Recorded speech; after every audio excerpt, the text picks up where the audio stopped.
What's up? What's up? It's the Arthur Moats Experience with Deke. I'm Arthur Moats, and that's my main man, Deke. What's good, bro? Man, I don't know yet.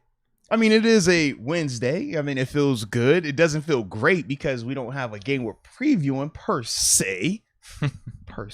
You know, but as a whole, you know, I can't complain, man. How are you? I like the shirt. Nice selection. Thanks, man. I was going to come up with some spiel as to why I'm wearing it. I just like the shirt. I like the shirt. Hey, it's like that sometimes, man. You know what I mean? Yeah. I was going to say, you know, we tried comparing this team to the 05. Mm-hmm. I don't even have anything for it. No, Yeah. I like the shirt. I wanted to buy it. Something nostalgic, you know, Super Bowl chance back in 05. For you, man. I got nothing. I like the shirt. Hey, Long sleeve game, you know?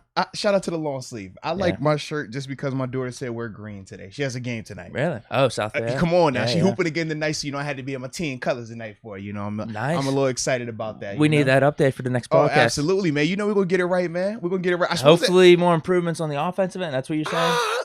You said the defensive effort was good. there. Yeah, defense was good.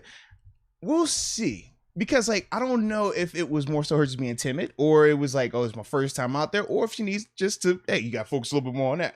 We're going to see. She didn't even try to go for the ball. Is that what you're saying? Oh, no. She was going for it, but she wasn't aggressive. Like, her defensive aggressiveness versus her offensive aggressiveness. You could just tell one looked like, okay, she's comfortable here. Right here, she's like, she's still feeling the way out. That's, you know what I mean? That part right there. But since it is bright in the morning, nice and early, and shout out to my man EW. EW is out there in San Diego, was out here bright and early, about an hour before the stream even started, just showing love. So we want to salute you, EW, on the early morning kick from San Diego, man. Big time salute to you. But with that being said, man, let's get today's show started like we always do, because it is jam-packed today, man. We got to talk about Coach Tomlin's press conference a lot. Wasn't expecting that. A lot to talk about with that, man. Very, very multifaceted in terms of some of his responses, and shout out to the guys who are asking questions to him as well. Then we also want to start our undrafted free agent series. You know, we have 11 if you include Ben, but we're not including him in the undrafted guys just because, you know, all the reports, including what Coach Tomlin was saying, they're moving forward with the assumption that he will be retiring. That was right out the horse's mouth right there. So we're going to obviously, you know, talk about a couple of undrafted free agents each show for at least this month or whatever, till we figure out what's going to happen with those guys. But like I said, man, let us know where you're tuning in from so we can get this thing rolling. I'll start us off. We got Stan Clare, 905/416 Toronto. He's pulling a Trina Steel Diva. Uh-oh. Two different locations. Where he pulling up at? Miles Harrington, Tampa, Florida. Still smoking my emotions away. Wow. It happens like that, bro. The Cookie Monster, 610 Reading, PA. Let's get it. Jacob Malacio, 919 NC in the house. As always, and we got Rod Dallas, 614 Southside, Columbus, Ohio. I like it. Always tuning in. Yes, indeed. Then we got Jamie Carlo. Jamie Carlo says, good morning. And yes, you're right. Good morning. We don't ever say good morning up here, I don't think, do we? No. Yeah, it's not our thing. But anywho, I'm a top of the morning guy. I'm not a good morning guy. So top of the morning to you. But Jamie Carlo says, you all JC in the 321 Florida. Oh, okay. JC is the initials for Jamie Carlo. He says, good morning, you all. JC in the 321 Florida. I was like, bro, what is happening over here? It's all love. I like it, though.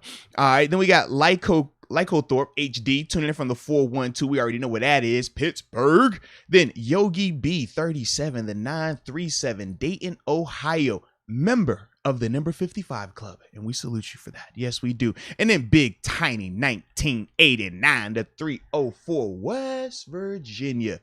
Take me home. Oh, all right. I ain't know if you want to join in. No, I'm good on that. Just checking. I'm good on that. You know what? He said, I am good How about on this, that, man? How about this, man? We got 2 school songs for our band playlist right now. We actually have Country Roads on our band list. And then Sweet Caroline, too. Okay. You gotta have Sweet Caroline. I got my Pit, but then, obviously you have the West Virginia song. But I will say that, like, Country Roads gets the places going. Like, Country Roads is hard, bro. If you play that out, like, people go crazy about it. It's such an easy song, too. That's but the thing.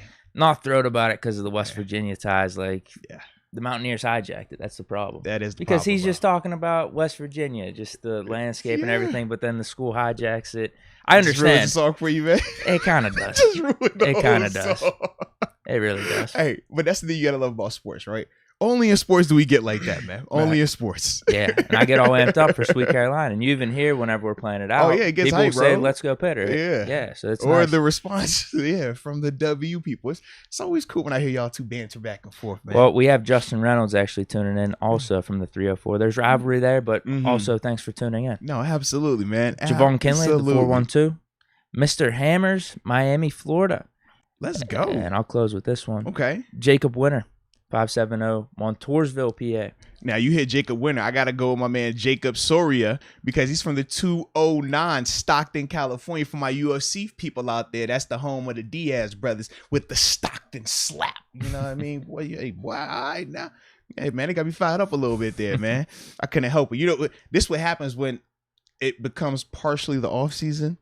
I started getting into my fights. You know what I'm saying? I was over here getting my jab, working on my guillotine and stuff, you know? It's that time of year for me, man. And partially that time of year. You know, we still got action. But, hey, man. Oh, man. You were good, though, bro. Shout out to the Rams. Well, They tied up the pick'em. Yeah, that was huge, though, because now I'm in, like, the bind for the rest of these weeks, bro. That was the one I needed. Yeah. So, shout out to the Rams, man. The bind. I'm in a bind right now, bro. What do you mean? Picks wise, I'm gonna be running out of teams for me to catch You're talking up. about connections. Yeah, no. I'm just saying in general in terms of the overall spread, because you were up 5 going into this week. Still a for 5. me to watch. Yeah, I'm like, bro, I'm running out of games now. How many are there this week? Is it 6 again? No, it's 4. I think it's 4. 4 this week, 2 next week, then 1 after. Yeah, you see what I'm saying? Like, I gotta be like money. You gotta go undefeated. All right. This could be a hell of a stretch. That's what I'm if you saying, pull it man. off. That's what I'm saying. Like, I'm in a dicey situation, but the good thing is, at least everybody's gonna be really good. So I feel like I got a chance. Okay. It wasn't really any upsets this past weekend. It wasn't. Yeah. I guess you're right. Philly? No, 49ers, I guess. That's not a I don't big think it was upset though. What was the spread? It was 3, it was either 3 or 5, yeah, maybe. tops. Yeah. That's not that big of an upset. A lot of people actually expected the 49ers to win. Seriously, yeah. No, I guess not. I guess you're right. Yeah. So I feel good about this week, man. I feel good. Hopefully. Well, I'm trying to think how I'm going to play it. I feel like I have to, no matter what, we got to split the picks somehow, some way. We got to. So I'll just pick I got to give you a chance. I'll pick first in all of them, and you could just take opposite of me. I don't know. We'll make it work. We got to split the picks. That's all. You're up 5. You got a cushion. I'll just take my picks of this week, and then you can just take the opposite. I'm not gonna bow down though. Although it I don't think for you last week. I took all my picks. You took all your picks, and we watched. Yeah, but I was actually kind of on board with my picks. Like I was just I'd probably. I was on board with all of them except one. What? Well, we already talked about that. I don't remember. Remember, I said I picked as an alumni versus like just the thought process of like calling a game. No. You're talking Steelers. No. What you do? Because we talked about it, and I already told you why I was gonna pick how I was picking. I ain't backtracking it. I'm just giving context. That's all. Yeah, that's it. I don't think there's any big disparity games this week, right? I don't think there are. Outside of probably Bills Chiefs, it's probably the only big disparity. You said it's a big. I'd actually say it's pretty equal. No, man, Bills got to be what +6.5 in that. I don't think there's no way. Yeah, +8, and it's on the road. It's got to be 3. No, man, +10. No, it's got to be like 3. And Bengals Titans. That's close enough, especially with Titans getting Henry. No, you're back. right. It's probably Bills -10 on the road. You know them boys. NFC right now, man. Bucks Rams. Mm-hmm. I mean, Rams already beat them earlier this season. No, they did. Yeah. And then Packers versus who's the other team? What am I missing? Niners. Niners. Yeah, these are all close games. So yeah, we won't worry. We don't really have to worry about the spreads here. Okay, cool. I like it, man. All right, so let's get a couple of these supers in, and after that, man, we will bring up this first topic as we react to Coach T, baby. Okay, I'll start us off. We got Tegan, Deke shave. Must have missed the first podcast. Yeah, man. Yeah, this is the new off-season version of Deke right here, man. It's different.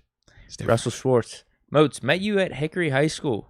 Ooh. When you did the Steelers basketball and got your auto. Yo. 724 reporting. Yo, shout out, bro. That's about that's before COVID. Yeah. Dude, I don't even know. That might have been before that. That might have been like 17. Were you playing? Yes, before I went to AZ. Okay. Yeah, I did the Steelers basketball thing right before I was going to go out to the AZ. before I met you then. Yeah, man. Back with Cam Sutton, Josh Dobbs. Who else was out there with his oh man, Louis Lips, Charlie Oh yeah. We was all right, low key though. Yeah, we was low key all right. Batch is that staple point guard, huh? No, he's a corner 3-point shooter. Is he? That's all he's doing. He's just standing in the corner. Who's the PG? It was me, Cam Sutton, and Keith Kelsey. This young cat played linebacker here. He was a practice squad guy for like an off season. Yeah, but he us three, man. We had a little rotation going like that, man. Okay. Yeah, it was a vibe, man. But yeah, C-Batch, he's just gonna go right to a corner and just shoot threes. That's it. But he hits though. But that is it. He ain't giving you no defense, and he gonna talk smack.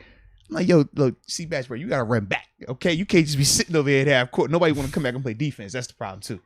So we gotta score a lot of points because we won't play nobody. We ain't stopping. Sounds about my game. Yep. Me and Batch play hoops similarly. All right, Brilla92. He says, call it a hot take. Call me a fake fan. But if Tomlin is cool rolling with Canada, I think we just need to clean house. I like bringing in Flores. Barilla92, we are definitely going to talk about that, my friend. Absolutely. Because, yeah, that press conference yesterday threw me off a little bit, bro. I ain't even going to lie to you. Hannibal090. Where do Steelers rank when it comes to assistant coaches' pay? If they are not very high compared to the other teams, can we even expect that they will hire top-notch OCs or DCs and assistant coaches? Yeah, so, all right, we'll address that first, and then we'll pull up the Tomlin stuff. Okay. In terms of where they rank with assistant coaches' pay, they have traditionally been towards the bottom tier, like bottom, not even like halfway, midpoint, like bottom of it. And that has been the knock on the Steelers, especially under Coach Tomlin, in terms of just his staff. We don't see a lot of higher paid assistants. We don't see a lot of assistants that typically get interviews for head coaching jobs or defensive coordinator, offensive coordinator positions that you traditionally see at some of these other organizations who do spend more money on their assistant coaches. I know when I was there, the only higher or, upper echelon paid coach in the league was Keith Butler at the time, but that was before he got promoted to defensive coordinator. Once he got promoted to there, it balanced out a little bit more. So yeah, that has been one of their Achilles heels in terms of how they develop their coaching staff. Sometimes, we get the whole it's in-house, but a lot of the coaches do have some type of familiarity, whether they played for the Steelers or have been with Coach Tomlin at various places. Randy Fichtner was one of those guys. Keith Butler was one of those guys. They date back to college time frame. So a lot of them do have some type of connection, which also affords them that ability to not have to pay them astronomical amounts to get in some higher tier assistants. But that is something that, has been a knock on the Steelers, especially under Coach Tomlin, man. Do you remember what Haley was paid? I don't. I just remember he was coming through after the whole Kansas City thing. Right. Yeah. I would have considered him at the time a high-end coordinator. Yeah, well, high-end, yes. But in terms of pay, right. that was the difference, though. That was a splash signing for us. I would definitely agree with that. Bringing in Haley, and then Dick LeBeau back in the day. I was too young, though. Yeah. For what that was during considered. That time I have no clue. I have no clue if that was like people were thinking, oh man, that's just bringing in a guy that's connected with the Steelers, same old type of stuff, or if people were like really amped about us bringing back LeBeau. Yeah. Either way, I mean, that worked out because he was awesome. Oh, no question, man. I mean, him, I'd say the top three. Like, man, Arians was good too, though. Like, we've had good coordinators. It's just been a little weird lately. It's more so underneath that I know people have definitely hit on in terms of the position coaches, because when you look at other teams and you're like, man, this position coach was a former DC, this position coach was a former head coach, and we're looking at our position coaches and we're like, oh, this guy, he hasn't coached anywhere, or this guy just came from college, or this guy, he has no connections. Like, that's kind of the give and take with it, and ultimately why people continue to bring it up, and rightfully so. I mean, when we talk about the criticism for the team, for Coach Tomlin, for Kevin Colbert, we're never saying that they're above it. We just say criticize them on the right things, and this is something they need to be criticized on. But more importantly, as we're about to get into these comments about this press conference, that deserves a little bit of talking about as well. Definitely. But we'll start with the elephant in the room, right? He started in the press conference. He was asked about Matt Canada in terms of, just his overall feeling on him, the offense, were they satisfied? And he was clear in saying that he was not satisfied with the offense. I don't know if you have the direct quote. Yes, right here. Okay, if you got the direct, I don't want to like shortchange any of it. Here's the exact quote: "I'm not expressing satisfaction with any component of it. I'm acknowledging that he brings things to the table that are attractive. We need to be better, and we will be. I'm not acknowledging satisfaction with anything we've done." So that was in response when people were or essentially the reporters were asking about Matt Canada and his job security and just, has Coach Tom been satisfied with the offense? And I'm not going to lie. I do like the fact that he said he's not satisfied with it. But the part that threw me off, or the part that gave me a little bit more concern, was when he was talking about how Matt Canada is attracted to him in terms of, he just simply said like, yo, he's attracted to me. And then they also went along to ask, I don't know if you have those up as well, when they were talking about why the offense looked the way it did. And they were trying to ask, was it more scheme related or was it more personnel? He said something related? about painting the barn red. Yeah. Right? And basically saying, man, when you only have red paint, you have to paint the barn red, alluding to the fact that, Canada's hands were cuffed essentially. Which begs the question then, are you saying that this was more personnel related and zero to do with scheme, or it was heavily on personnel and the scheme was just, a byproduct of that? That to me was the first disconnect, because when we watched them on tape, we can point to issues. I mean, we brought issues up here on the show where we're like, no, this is schematics related. This is not knowing your personnel related versus, we don't have the talent to accomplish. It's like, no, we have the talent in certain avenues, but if you don't utilize them in the right area, or if you're putting bad people out there, or just putting people out there where they're not going to be their best self, to me, that falls on scheme. To me, that falls on coaching. And when I hear, him saying the whole, you got to paint the barn red, if that's all you have is red paint, I'm like, man, you're essentially taking some of that onus off of Matt Canada with the comment like that. At least that's how I took it. Yeah, I'm definitely with you on that. It feels like, if anything, a disservice to Ben. That's like, I'm not gonna lie. That's because how I was that's feeling. Why I yeah. brought up the whole Finkner conversation from last podcast. Like, if this is what the offense was gonna be, if we didn't kind of try to scheme it up for Ben, at least that's how it looked sometimes in the first half, sometimes first three quarters. Dude, just let him run the offense like he did last year, because actually, I mean, we scored. We did.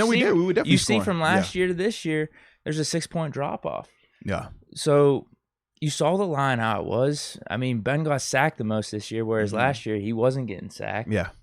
Like, there was a drop-off from the offense last year, as much as people wanted to complain about it and how it ended up until this year. And knowing that you have a guy like Ben coming back, and even how he looked in the preseason and stuff, and you talk about all the commitment. Because we said that Lions game, we was like, bro, he looked good. I told you, even when I was doing the practice reports from training camp, I'm like, yo, I see him when he's out there. He makes the throws he's supposed to make. He still can do this and that.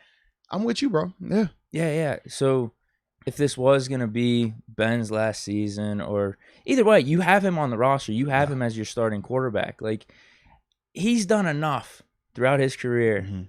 Not only just his Hall of Fame play, but also for the franchise, that you give him the benefit of the doubt. Yeah. You kind of like give him what he wants, or try to at least tailor the offense around him.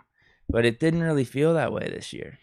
Yeah, for me, man, it's like I can understand. Like, I definitely hear what you're saying, and I can see for Coach T the part. But I'm just like, the way that comes off from him, like I said, though, it just puts all of the blame on quarterback and personnel. That's what it sounded like. And to me, I don't think that that's the case. As I said on Monday, I was like, man, did all of them play a factor in it? Sure. But I can't sit here and say that, Ben's role in this was heavier than Canada's role was heavier than the O-line's role. And then we're going to even react to some of the comments that he made about some of the O-line personnel. And it's like, okay, if you're telling me all you could do is paint the barn red because all you got is red paint, the comment you just make later on in this press conference tells me that you actually had some different color paint, and you just decided to wait until later in the year to make that switch. So we're going to have to talk about that as well. But as a whole, I just wasn't feeling that, man. Like, where can we point to with Matt Canada especially and we can just say, hey, you know what? He's had success before at this level. We can't right now. And for me, when I think of that in contrast to Ben, in contrast to the other guys that have returned on this offense that have had success, I'm like, well, if these guys have done it before and he's the only one that hasn't, how do we just take him out of the equation when we don't even know if he can do it just yet? But you're giving him this subtle vote of confidence. And that's the part for me where I'm just like, I don't agree with that vote of confidence right now, man. No, because now it goes back to why you hired him. Exactly. Did you think he was that elite of a talent that he was going to get picked up by some other team? No, that was obviously not the case last offseason. So did you hire him because you were thinking more long-term, like, oh, he could be a coordinator for the next 2 or 3 years? If that's the case, in my opinion, combining him with Ben, that's a damn shame, then. Yeah. That's a damn shame because that doesn't really fit with Ben's style. Now, we talked about the potential of it. Oh, man, could Canada scheme it up, him and Ben work together, but obviously that's not how it played out this year. Yeah. But then I also because it's almost like punting on the season in a way. Seriously, yeah. It's like, no, we're signing Canada or we're bringing him in for the next 2 or 3 years for the future. Yeah. Meanwhile, we have a Hall of Fame quarterback, still a ton of talent on offense, talent on defense. I mean, we thought we were going to have a top 5 defense. And think about this. What did we say, though, this offseason? We said, man, at times it feels like we're in limbo. Are we committing to this season? Right. Or are we trying to hedge our bet for the future? And we said, man, we don't like that because you get caught in no man's land where we're kind of good, kind of not good. We flash, but we're not consistent enough. And when you watch how the season played out, it looked just like that. It's like, man, are we preparing for the future? Or are we trying to win one now? And it looked like an incomplete project from the beginning, and it ended that same way. But the thing that I'm curious about, and obviously none of us are going to have these answers, only Coach Tomlin and Matt Canada, I'm wondering to myself, okay, maybe Matt Canada was coming up to Coach Tomlin and giving him these concepts and saying, you know what, yes, this is what I want to do. I can't do it right now because of this quarterback. I can't. If you're not going to bench him, we got to deal with it. If that was the case, then okay, I can understand what Coach Tomlin's saying. But I just have a hard time believing that was the case right now. And I think that goes back to what I was saying. That's a disservice to Ben. Like, you can't do that. Like, that's ridiculous. It's like I said, if and Coach Tomlin also said this, he said that, you know, he's always open to suggestions, but he's only hearing them from certain people that have either played long enough or have coached long enough, things like that, right? And I understand that comment, but I'm just saying to myself, if I am, you know, preparing for a season, if I'm preparing for a game, and I'm listening to Canada and I'm listening to Ben, and I have to decide between the two, which one I would err with. I mean, in this sense, why wouldn't you err with Ben if that was the case based off of what he's saying here? But it didn't look like that because the offenses were completely different. And what people wanted to blame Finkner for a lot last season was that he let Ben run the offense, right? But the offense really did look different. So you can't say, looking at some of these first halves and first 3 quarters, that Ben was overruling Canada on everything because there were so many times he's under center. We're seeing the jet sweeps everywhere, all that type of stuff. Yeah. So for me, man, I didn't agree with that, but more so, we'll just leave it out there to the chat as well, man. Are y'all comfortable with Matt Canada going forward? Because it does come off like Coach Tomlin is comfortable with Matt Canada going forward. And that's the part for me. I'm just like, okay, if you're telling me that, you know, personnel wise, you only had one style of paint. Well, have you looked at Mason Rudolph and Dwayne Haskins? Are they more athletic than Ben? Sure, but they still are very much in the Ben vein. They're not Lamar Jackson. That's what I'm saying. So it's like, you can't tell me that you believe that one of these two guys can emerge, but yet the reason why the offense looked the way that it did was because of, you know, you only had one color paint and we couldn't make any adjustments, and we know what Canada wants to do. It's like, how are these two things working like that? That's why, once again, I just say to myself, like, I don't like that response because it feels like you put it all on 7 when in all actuality it's more than that, and it's no way you can put all of this on 7 knowing that Mason and Haskins are the exact same style of quarterbacks. Younger, yes, a little more athletic, yes, but like you said, they're not Lamar Jackson. They're not going to come out here and start zone reading and things like that. No, at the end of the day, pocket passers. Yeah, so it's like, if you knew this was the personnel that you had, well, why'd you go with this coordinator? Why'd you promote him? He was already on the staff. You already knew what his scheme was going to be. Why would you promote that if you know that that doesn't fit with your personnel? Once again, this is why I have an issue. Like, we talk about criticizing. This is what we're talking about right here. Like, that decision, I don't agree with. And that's the thing I've talked about too in the past. At the end of the day, where are you seeing like these pure college quarterbacks win at? Yeah. Because, I mean, you want to talk to Deshaun Watson and his dynamicism. At the end of the day, he's still like a pocket quarterback. Mahomes, yes. He's dropping back and passing. Mm-hmm. The mobility comes into play when they have to. Yeah. Aaron Rodgers, Tom Josh Brady. Allen's another You're example. saying exactly, Yeah. exactly. Mm-hmm. You got to have the arm. You got to be able to drop back and pass. And knowing that, we could have still won with Ben. Mm-hmm.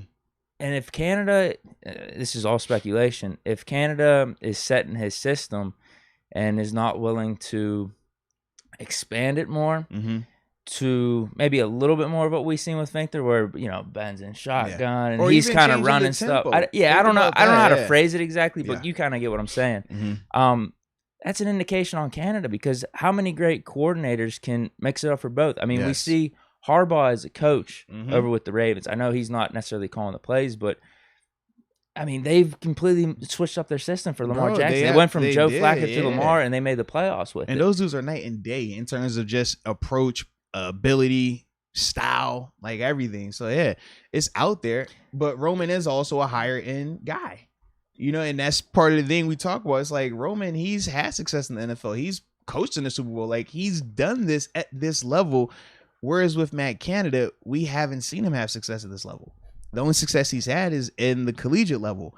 And then when you really dive into it even more, so it's like, man, your best years were ACC years, but it's like, we know of the Power 5, the ACC isn't the SEC. You know what I mean? It's not like, it's not viewed as the Big Ten either. So you have a lot more reasons to be skeptical about Matt Canada's transition being successful and being able to sustain that success at this level, because we have not seen him do it when you're comparing him to other coordinators at the NFL level right now.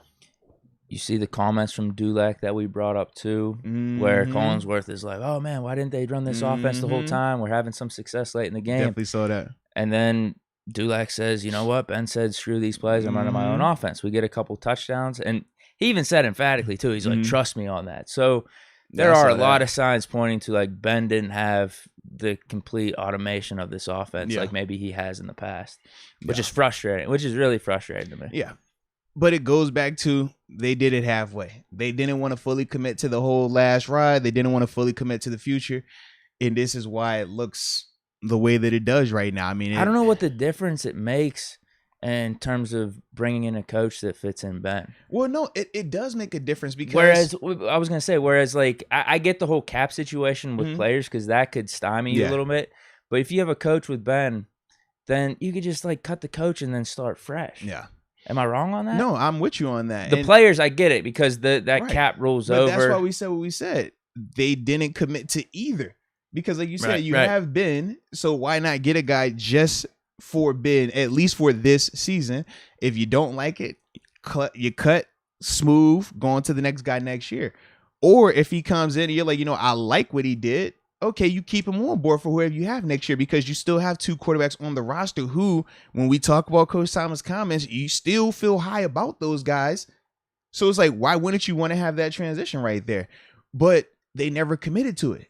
They never did, man. And this is why the results because are I what think they are, man. personnel-wise, actually, outside of offensive line, we were pretty much built still to win now. Oh, no, we everything got was screwed good with except Tua O-line. and Alualu. Yeah. And then we expected Bush to make the Right, jump. he took a step back. We traded for Schobert. It just didn't work Yeah. out. You know, I do think for the offseason, we towed that nice line of still building for the future, because we still kept all of our cap space. We brought in some veterans, hoping Devin Bush takes the step. We're expecting Tua to be there, Alualu. Like the defense, I'm not kidding. We were supposed to be a top 5 defense. It really didn't turn out that way. But it was really the offensive line. You were just hoping that, at least I was, that the young movement, we were going to be at least better than last year. Correct. At least better than last year. But that wasn't the case. So that's the one main criticism I would say in terms of personnel is the offensive line. But then we could bring up coordinators in the coaching now. I mean, after the fact, if this is how it's going to come out like that, with Tomlin talking about, basically, you're right, almost taking some of the blame off Canada. I just wanted to make sure that I wasn't off when I was reading that. I'm telling you, it was frustrating to hear, because like I said, I read the quotes, I listened to the quotes. I'm just like, bro, like, are you really minimizing his role right now. Like, I get it if you're gonna keep him on the staff, but dude, like, we gotta have some type of accountability. Like, you can keep him on the staff and still hold him accountable. Like, I don't think those two things are mutually exclusive. But with what he was saying yesterday, it was almost like a public, I'm drawing a blank on the word for it, but almost like, hey man, I like what I saw from him enough that yes, I want to reward him by keep him back. Bring him back next year. Like, that's what it felt like. Seriously, it felt like it wasn't his fault. This is what he had to work with. And I guess my other question to you is this, and in the chat, y'all can put that in there as well. Why is it that the Steelers operate with this mindset of we don't fire coaches, and they will hold that with them to the grave, even if a coach is underperforming?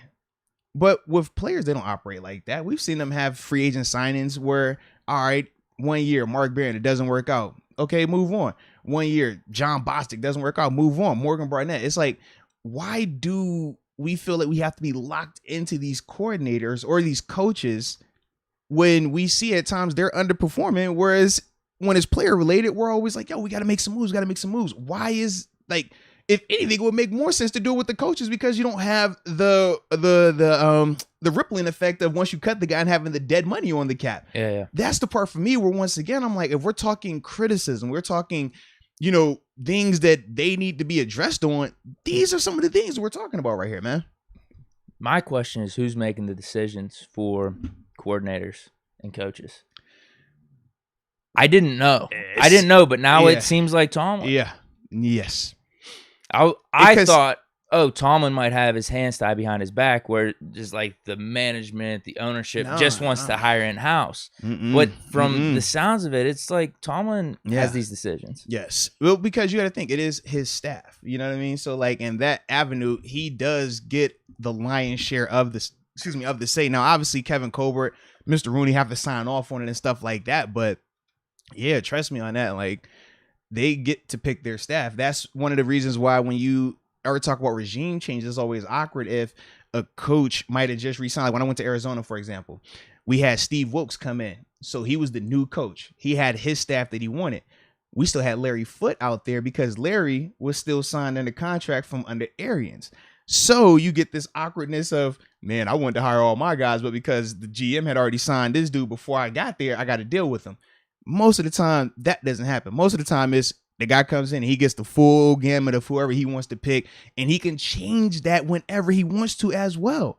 So that's why, once again, I bring up the question of, why do they feel like they got to operate with this? We don't make mistakes when it comes to our coaches, but we make mistakes when it comes to our players. Like, if we're trying to win a championship, why aren't we doing everything to try to win that championship? And if it means finding higher end talent from the coaching staff, especially if at times personnel might not be what you want, well, yeah, if personnel isn't what you want, then the onus on coaching goes up even more, because you're going to have to find guys that can get every bit of talent out of these guys. So for me, it's just like, I don't understand this thought process that they're operating with. No, I have no clue. Now, obviously, I was higher on Ben coming into this season than you. But you even said we can still win with Ben. Yeah, absolutely, you can still win with them. And we just showed this year. I mean, a broken down team, just dysfunction everywhere. And we get into the playoffs 9-7-1. Yeah. Just imagine if Ben had who he wanted at offensive coordinator. Or maybe that's not the right way to phrase it. Or maybe we got someone that was more tailored for Ben. More experience, whatever the hell it is, who could design, almost like Haley. Because you could go the Haley approach, where you bring in someone from the outside like Doug Peterson, who sees things and is like, all right, from last season with Finkner, we're not doing this anymore, but I'm tailoring this to you. Or we have someone like Finkner. Yeah, very true. I think it could have been a lot different this year. It's a damn shame. Very true. But then we also had some more interesting news as it pertains to coordinators. This is when Coach Tomlin was asked about Keith Butler. Essentially, he alluded to the fact that, when they talked earlier in the season, everything was pointing to Keith Butler retiring this offseason. He said at the time of the press conference he hadn't spoken with Keith Butler again, but everything was pointing towards him retiring as well. So that becomes a little bit interesting, because we talked about job security between our coordinators, and we thought that Keith Butler probably had the most job security out of both of them, but we also threw out there, hey, if he retires, that makes it a little bit interesting. Yeah, so now it's looking like Canada is going to be returning, and Butler more than likely will be retiring. So if Keith Butler is retiring, which is, like I said, what Coach Tomlin said in his press conference, or at least alluded to, are we going in-house again? Because talking to some of the beat writers, they definitely are leaning Terrell Austin. Yep. That's everybody's. That's who they've been saying. They say, you know, the team likes to promote from within. They already have rapport. He's been on the staff, and and one of the justifications for promoting from within is because the guys get to come in, get familiar with the staff, familiar with the way that they do business, and ultimately that's why they want to promote from within. But he is a name that continues to come up. So as we always do, y'all let me know in the chat if y'all like Terrell Austin for the defensive coordinator spot, or would you prefer to go outside, right? Go outside of the organization, because that has been one of the biggest criticisms, regardless of qualifications, is just we continue to promote from within. I don't have much of an opinion on him, be honest with you. Yeah. Outside of just knowing that we're hiring from within, probably the safer pick. I don't know what type of connections you have with him or how you feel. Like I said, I never played for him. And when I'm trying to go over his resume, he was still right in Detroit. Now. Yeah. So let me go over his resume. As a coach, I'm not going to go back to the 90s. We'll go 2000s. Seahawks defensive backs coach, 03 to 06. Cardinals defensive backs coach, 07 to 09. Florida defensive coordinator in 2010. Baltimore Ravens secondary coach, 2011 to 2013. Detroit Lions defensive coordinator, and you brought that up in the past. That's also, like 14 time frame. Bengals defensive coordinator in 2018. 1 year. Yep. Yes. Then Steelers senior defensive. I don't even know. Oh yeah, senior the defensive assistant / secondary coach. Now that makes you think the first title, senior defensive assistant. This has been in place for a while. Yeah. They've been gearing them up. Because you just call him secondary coach then. Yeah. If he's just going to be the secondary coach. But no, they got him waiting in the wings. It was kind of like when our D-line coach, Johnny Mitchell, went from defensive line coach to assistant head coach / defensive line coach. We're like, oh, you're about to, go into that front office role after this, huh? You just here for one more year coaching with us. Yeah, but all right, the 1 year with the Lions, they finished 11-5. Yeah. Went to the wild card. The Cincinnati year was the one that stood out as a bad year for me. Right. But we also remember in 2018, that was when they were doing the big transition as well for them. So I understand the context with it. Detroit is the interesting part, though. Tomlin must have had his eye on him then. Yeah. To be senior defensive assistant, bring him in after defensive coordinator stints with the Bengals and the Lions. Yeah. Maybe he thinks he's talented or something. I don't know. I don't have too much of an opinion on it. I mean, I would like to go out of house. At the same time, could we give this dude a chance maybe? I mean, he does have at least more experience than us bringing in Canada or like Clem last year with the offensive line. Very true. I think he has at least a little bit more pedigree. Yeah, so it's like Minka Fitzpatrick spoke highly of him. For me, is that just player speak? Probably. Well, no, not just player speak. What was his title? The second part of his job title, secondary coach. Right. So of course Minka's going to speak highly of him. A guy like Edmonds will probably speak highly of him. And if you're Coach Tomlin, if you feel like you're going to keep that group together, right? You're going to re-sign Edmonds.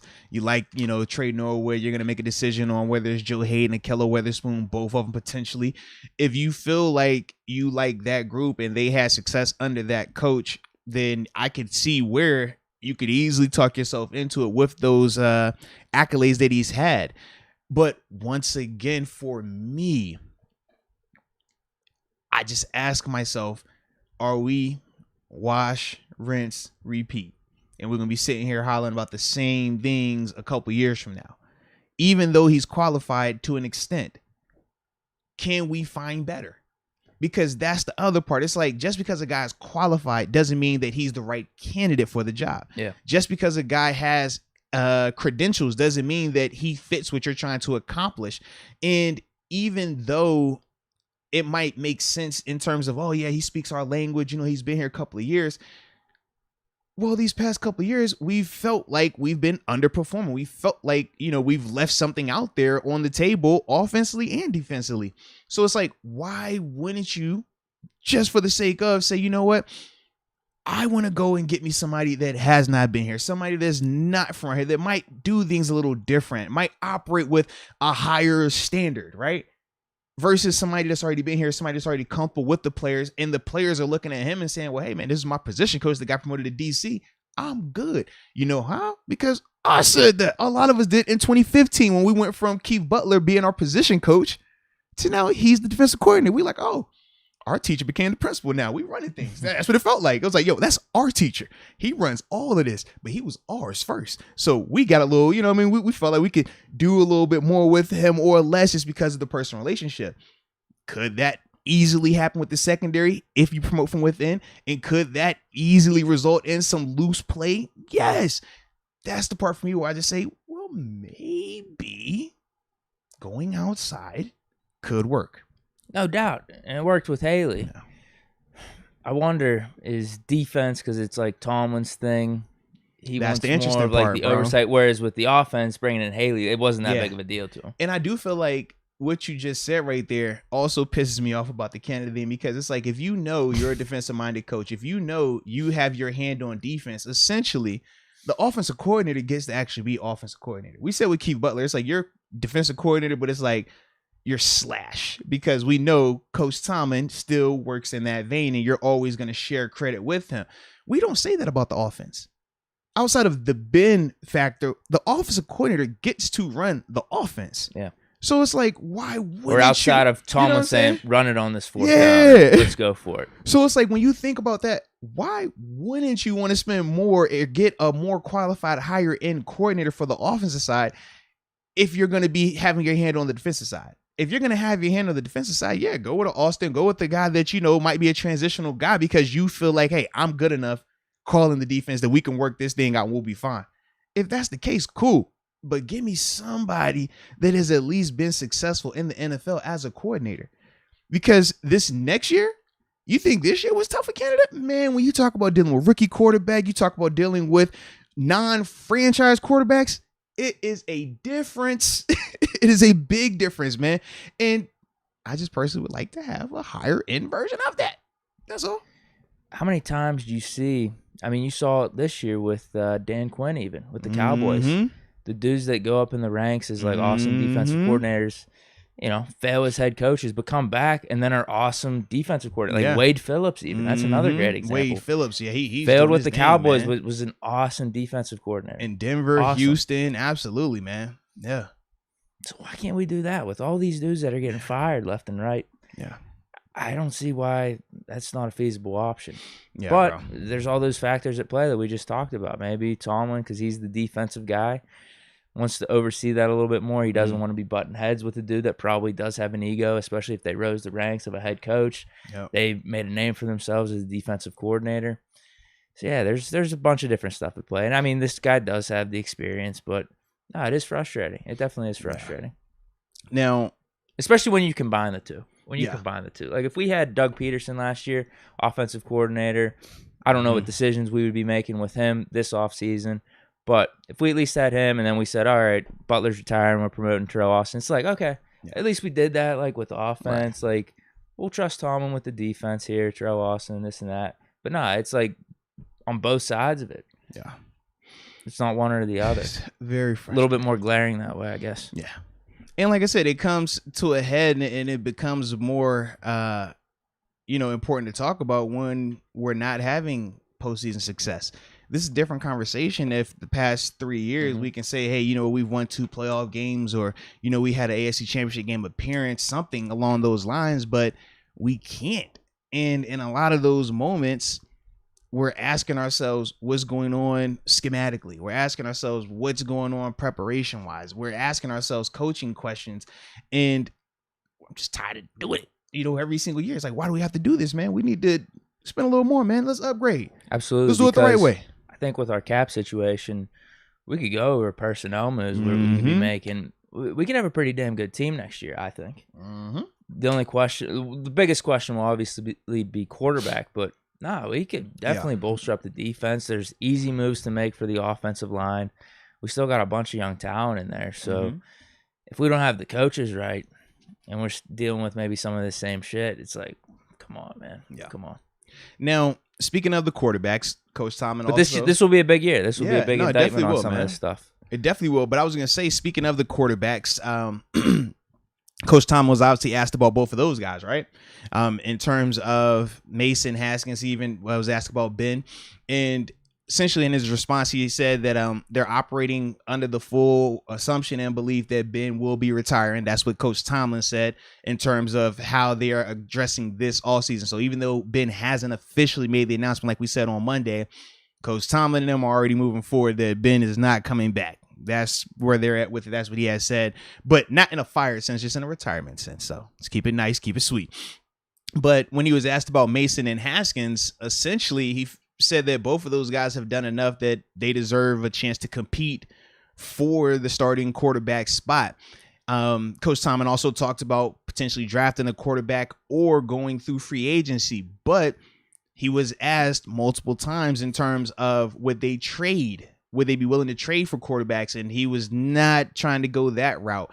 And to me, that was a little interesting because when we've been talking about how we are planning to replace Ben this offseason, people bring up trade a lot, whether it's Deshaun Watson, whether it's Jimmy Garoppolo, Derek Carr, drawing a blank on a couple other names. Rodgers, right? So it's like we hear these names and we know we'd have to trade for them. But Coach Tomlin, like I said, man, he was not like adamantly against it, but he was, he made sure that he did not speak on trading anything for a quarterback. And initially I was like, dang, dude, like, might be a market for some of these guys. But the other side of me was like, I like this approach. And I'll just say for me personally, to get an elite quarterback, Rodgers, Wilson, you're going to have to give up multiple first round picks. 4, probably. I don't want to give up multiple first round picks for any of those dudes personally, man, because it kills what you're trying to do, building a roster after that. You put all your eggs in both of those baskets. We know what Rodgers is, 37, I think it is, 37, 38. 38, yeah. Yeah, and then I'm like, with Wilson, we understand, he's coming off of the injury, and he definitely played better afterwards, but he's still not, 25, 26 either. 33, maybe, yeah. 32, 33. So I'm just not a fan of giving up that much draft capital when you're talking about the type of players you can acquire.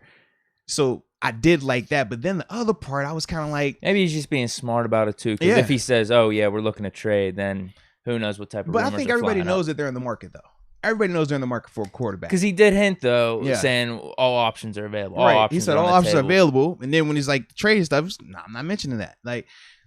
But then I asked myself, if I'm not trading for an elite guy, the 3 guys we just named, I don't necessarily want to give up draft picks for Derek Carr. I don't want to give up picks for Jimmy G, because any of those guys, when you're talking about trading for a starting quarterback, a QB1, it's a first round pick minimum. That's like the baseline for that. And I just don't want to do that. I really don't, man. I think that I weigh that risk reward element of it. I would much rather go rookie quarterback and have great talent around him than commit to one of those mid-tier quarterbacks who are still QB1, would still be an upgrade than what we currently have, but they're not to the point where they can just elevate everybody on the field like one of those franchise quarterbacks can. That's kind of where I stood with it, man. So, like I said, I wasn't against the no trade. I kind of like that part. But the other part was, like I said, man, like, where do we draw that line of who would we be willing to go for? But where do you stand on that, man? It's interesting because someone asked me about this in the Twitch stream yesterday about trading for a quarterback. And I share a similar sentiment. It's like, okay, we're going to have to trade a bunch of picks, and that's going to hurt our rebuild or even getting our team to where we think it could be. Because I just mentioned, I think we could have a pretty damn good team with our draft picks and our free agency space. Because another thing with trading for a quarterback, that's going to hurt our cap space too this year. Yes, because they're going to have the contracts already. Yeah. They already have the contracts. Outside, Derek Carr's, I think he's at 20. He wants a new deal, though. Yeah, bro. exactly. If you're trading for either Carr or Jimmy G, you're going to have to pay them a multi-year deal. Carr might be in the $40 million range. They're bare minimum 30. I think Jimmy G might be in the high 20s, but I think Carr's 40. Yeah. If Dak Prescott's getting a $40 million deal. Jimmy G is one more win in the playoffs away from being $30 million, bro. Probably, yeah. That's where he's at. He's taking the team to a Super Bowl. He's won multiple games. Bro. Like, that's where he's at right now, man. Well, they might just keep him. Maybe they're trading Trey Lance. I don't know. Yeah. Which would be crazy too, right? That would be. That'd be absolutely nuts. I mean, what about Jordan Love? I don't want him. Would you move him, though? If you're Green Packers, I don't know what his market is. Shit, I don't know either, man. They drafted him with the first round. Yeah. Pick. But Rodgers about to go back-to-back MVP. I wouldn't be willing to give up more than like a third or fourth round pick for him. But it's first round pick from a year ago. I know. You know they ain't happening. Maybe they just keep him then. Maybe they keep him. So yeah, the same sentiment of we're trading draft picks that are gonna hurt our team. Mm-hmm. At the same time, there's something to be said. You just got top 5 or 6 quarterback in the league. Right, so right. like if we made the trade, let's just be real. I'd be pumped about it. If we got one of the studs. Mm-hmm. But then we would complain in terms of, man, why we can't get a stop here? How does why this guy right here? Right. Well, then how does that look Mm-hmm. 3-4 years down the line? Too? Yeah, that's what I'm saying. How does that look 3-4 years down the line? So, yeah, I can go back and forth with it all day. Yeah. The interesting part about, you said rookie quarterback. Do you also lump Haskins and Mason into that? No. So because there is a difference with them being on a 1-year deal. Rookie deals, if either of them theory, play though. good, all of a sudden we Now got to pay them next year. Whereas a rookie, you got 4 or 5 years. 4 or 5 years yeah. on a borderline cheap contract. Yeah. Well, where we're drafting, that would actually be pretty cheap. Like Baker's contract right now, because he was the number 1 overall pick, really sucks for the Browns. Yes. Even though they're not giving him the extension, Right, it's because it still kind of blows. You're paying him almost like $20 million against the cap. Yeah, especially with how he's played. Dude, I go back and forth. Like, there's so many options. Because then I say to myself, do you go with the mid-tier guys, right? We talked about before your Gardner Minshew. I see him coming up in the chat a couple of times. Tyrod Taylor, shout out to Finn Jim for that one, bringing up my dog Tyrod. But we've seen those like mid-tier guys as well, and that's the other alternative. It's like, do you go that route and go high end around them? But even those guys, I still feel like they're priced more than I necessarily want to pay. But at the same time, yeah, if you're paying Fitzpatrick $10 million, I don't want to do that. Yeah, like I don't want to pay those guys that. Sure, but I don't think they're coming for that though. You know what I mean? You're like, probably right. Yeah, just based on the quarterback market, and they know the same information we got. They know the cap went up, and they gonna know, hey, that team needs a quarterback. I'm not gonna just sign for the crumb when I know the cap went up and they need this position. So, oh gosh, we are in a bad spot, bro. You don't want to spend the first round pick right. on a quarterback because that feels like a waste if you're drafting a first round quarterback and having this competition with and we feel a like guy that already has a ton of upside in Haskins. And we already feel like next year's quarterback class is the class that you want anyways. That's the one that you want. So that's why I'm like, find me a bridge guy this year. Or if you feel like you got to go Mason and Haskins, but you just soup up everything else around them. And then we know, hey, we're going to move and do whatever we got to do to get one of those quarterbacks coming out next year, whether you're talking CJ Stroud, was it Bryce Young? I forgot the other dude's name. Not Rattler. No. I'm already saying no Rattler. Well, I hear you on that, but the talent is there. It's no different. The same way. Think about this. Just no. Think about this, right? If I say Dwayne Haskins, you're still going to do what? You want to see him this year, right? I want Haskins. Okay. Haskins No, but think about it though, right? Think about it. Not because of what he's done on the field, just the potential. The talent. Spencer Rattler is the exact same concept, bro. No. Stop. But in college, no, was they are both, way more of a stud. No. But they're both potential based. And with Haskins, just like a lot of Ohio State quarterbacks in the recent history, the question always is it the talent around them or is it them being that good? Because when you look at these Ohio State quarterbacks, that's been the real debate about them. Your JT Barris, your Terrell Pryors, right? We could even take it back to Troy Smith when he was a quarterback Heisman Trophy winner. Shoot, what was the Cordell Jones? Yeah. Like those are 4 first-round caliber, and some variety dogs at the collegiate level, and at the NFL, none of those dudes have done anything. My point is, I just feel like there's a difference between struggling and the league versus college. Fair, okay. Because Trevor Lawrence struggled this year, and I would trade for him immediately. Zach Wilson even too. Like they never struggled. Zach Wilson no, I'm just saying, bro. No, I'm just saying they haven't struggled to the degree that Rattler has, in college. Okay, and college should be. But it was only this year though, because last year he was a Heisman faithful. People were projecting him to be a Heisman hopeful, a top draft pick. So we're only talking about a one. And it's not even him being the next Mahomes, right? And it wasn't even a full season sample size. We're talking about essentially 4 games before they made the switch. I'm just out on him. I could be wrong. Mm-hmm. Hopefully for his sake, he proves me wrong on that, but I'm just out on Rattler. To your point, though, I mean, if you throw him in the mix, there's probably 2 or 3 other guys that mock draft that I looked at last podcast had quarterbacks in the top, 15. No, absolutely, dude. Like, next year's class is supposed to be way better than this year's class, and that's why for me, I'm like, I don't want to be committing multiple draft picks because that's not just going to affect this year. That's going to affect next year because we're going to have to give it, like you said, prerequisite for any trading for any starting quarterback in this league is minimum 1 first round pick. Minimum. And we know the higher end we go, the more picks is going to be. I just don't want to do that when we know we got options a year from now. Oh, right. For sure. And some of these dudes could be studs. No, absolutely. Like Bryce Young, bro. On a rookie deal. You saw what Mac Jones did. I mean, the Patriots drafted him 15, and they had a nice team around him. You got a good coach in Belichick. You got a good support system, and they were relevant this year. Unfortunately for them, they got smoked by your Bills. It happens. They got smoked. But they're in that process of kind of rebuilding after the Brady era, and I think we could do that with a young quarterback, whether it's Haskins. I'll throw Mason in there. I don't really think it's going to be Mason or any of these rookie quarterbacks too. Right. Potentially next year. And that's why I don't know if I want to this year. I mean, people talking about Pickett. Like, how much better is Pickett than Haskins? That's what I'm saying. Like, I don't know. He could be much better. He could be much better. But Haskins coming out, probably a better prospect than Pickett. Yeah. He just had the couple years in the NFL that we actually saw that kind of brings the negativity around him. But with how he did this year, just in terms of staying out of the limelight, no negative press, Tomlin was impressed by him. He had the good preseason. Like, I think he has just as good a chance to win a competition if we drafted Pickett anyway. Now, so it's just like, what's the point? Alex P brings up a good name. He says, what about Jameis Winston? Actually, that's a good call. That I do. Now, he's coming off the ACL. But that means his market is going to be. He should be cheap. Be able to play right away. Like when the injury happened. And he's not like a mobile dude. Anyway, it's not like we talking about. Nah, he's got a cannon though. Yeah. See, now for this I could get behind this because I do think he is way more proven as a passer at the NFL level. And he played good with the Saints. Yeah, and I know we get on the 30 for 30, but it's like we can't talk 30 for 30 without acknowledging the 30 touchdowns. That's something that neither one of these quarterbacks combined have done at the NFL level when we're talking Mason and Haskins.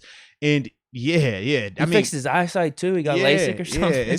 Yeah, he was playing well. He just tore his ACL. That was it, bro. It's like Jameis can do his thing. Jameis, the big question is just don't turn the ball over. But that's because he gets a little arrogant. We'd have to fire Canada, I think.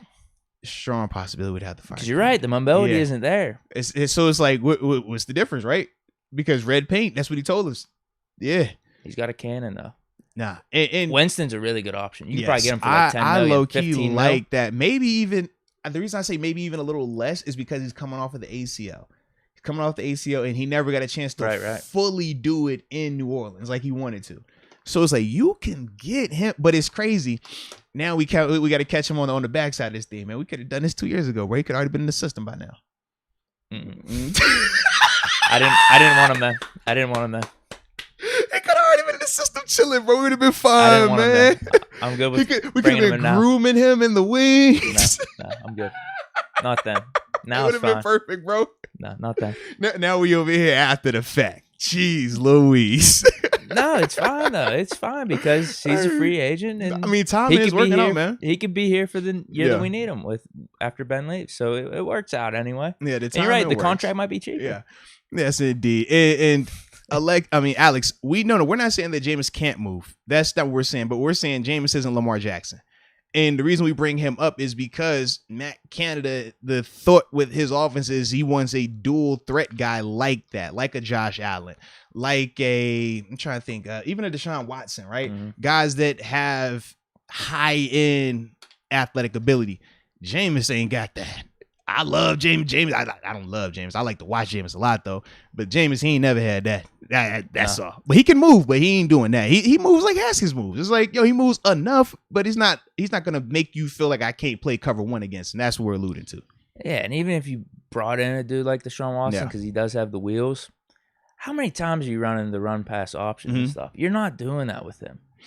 because he's that good of a quarterback. You're doing it on occasion because obviously Seriously. the Texans have. No, you're dropping back the pass. Yeah, and it's like they work. use their legs once they say, "Okay, you're gonna play this coverage. I can kill you with my legs to force you to play coverage." That's what they do with the Bills and Josh Allen. Absolutely. They'll run it here and there, but no, that's not the game. That's not the style. Mm-hmm. Their style is we want to drop this back, and if you play zone, we'll carve you up. If you go man and turn your back, Josh, take off. Like that's as a coordinator, you hate that. As a defender, you hate that. But that's why you want those guys who are good enough running and being able to throw it like that. But Jameis, though, I definitely like. That's man, a good call. I'm actually glad you brought that up, man. Shout out to you, Alex. Like a better option, in my opinion, than the whole Carr. I agree with all of that. Garoppolo, just because may still have that upside. They still have that unknown upside, but then cheaper contract where you don't have to pay out the ass, and you can wait and see kind of with him. Whereas Carr, he's probably going to want a contract right away. Jimmy G, he's going to want a contract. You don't have to give up picks for Winston too. Yeah.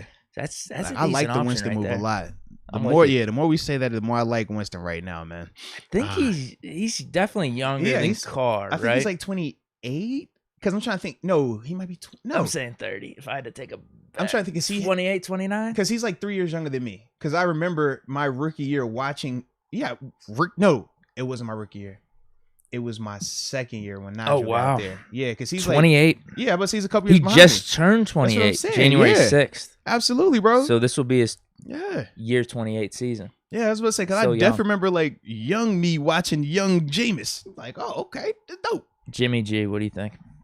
Jimmy's up there with me. He's like 30. Yeah, he's exactly 30. Derek Carr. Carr is 30. My year as well. He's a 30. Year younger than me, I think. They're both 30. Oh, he's 30? Derek Okay. Carr so and Jimmy G. Gotcha. Derek Carr will be 31 next year, though. Okay. And Jimmy G will be between 30 and 31. Okay. He turns 31 in the middle of the season. That is interesting, man. That is interesting. That's actually not a bad option. Yeah. That's a sleeper option for sure. Definitely a sleeper option, man. Is it still a competition? If Jameis Winston came here, you can call it what you want to, but Jameis should win that. And that's my thing. I don't have an issue calling it whatever you want to call it because I believe that this quarterback is that good. Right. Yeah. Competition is never Ben is never competition because Ben can make it no competition. That's what I always believe. It's like, I don't care who the backup is. If that guy's as good as he's supposed to be, it should not matter. You think Tom Brady worried about whoever's backing him up? No. You think Aaron Rodgers is? No. Josh Allen, Patrick Mahomes? Rodgers might have been, though. He took that shot at tequila or something. Yeah, he was pissed a little bit. But then what did he do? He went there and had MVP season, right? Yeah, same thing with the Patriots drafting Jimmy G. So it's like if you want to shut up the competition, if you want to shut up we should switch quarterbacks, just go out there and play. We don't got to complain. You ain't got to make us skeptical. You ain't got to do none of that. Just go out there and play. And that's kind of how I feel. If James was here, you could call it whatever you want to call it, but he's going to win that out. Winston, it's a low-key call. Low-key call. I like that, bro. Shout out to Alex for that, man. All right. Now, a couple more things we had about this press conference. The Kendrick Green part of the conference has come up. I didn't even hear about this, but this is interesting. Yeah. So when he was, talking about the offensive line, they were asking about, Kendrick Green. And he was saying why initially they made the switch. Said they made the switch to J.C. Hassenauer at the end of the season because it gave the team the best chance to win. Now, this is where I have a little bit of issue. So you say it's because he gave you the best chance to win, but we know all season long what Kendrick Green had been looking like. Why was it at the end of the season that you made that move? Because we had no indication that was going to happen prior to Kendrick Green popping up on the injury report with a calf issue. But we also said that he was dressing in these games, and we saw him dressing these games even on the video. Which, yo, JC. Oh, I was amped up. So it's like, not a shot at Green, just I was really amped up about JC getting the start. So it's like we see, how things played out, but we're hearing his comments. And then Coach Tomlin went on this thing about how he's not closing the door on Kendrick Green as a center. But at the same time, his position flexibility was what made him so intriguing when they brought him out of Illinois, talking about how he's shown he could play center and guard. But to me, this is where I have an issue because you didn't draft Kendrick Green because of position flexibility. No, you drafted Kendrick Green because you said he could be a center. That's why you gave him number 53 and you made him the starter day one. It was never a competition. Think about this. J.C. Hassenauer has been on this roster now for multiple seasons. J.C. Hassenauer has started games for this team for multiple seasons. J.C. has come in and played like we've always seen him play, consistent. He's the Chris Wormley of the offense. Going to do what he's supposed to do. Not going to kill you. Not anything spectacular either.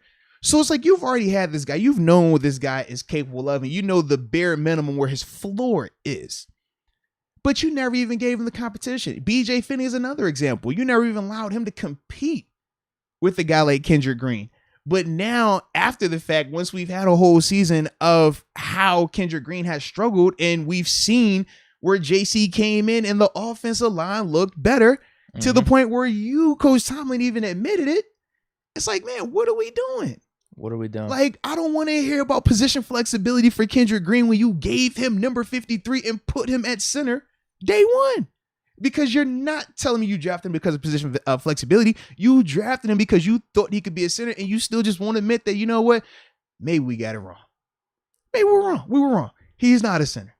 But, like, why won't they just go there? Why won't we just say, you know what? Yes, we were wrong. This is what we need to do to become successful.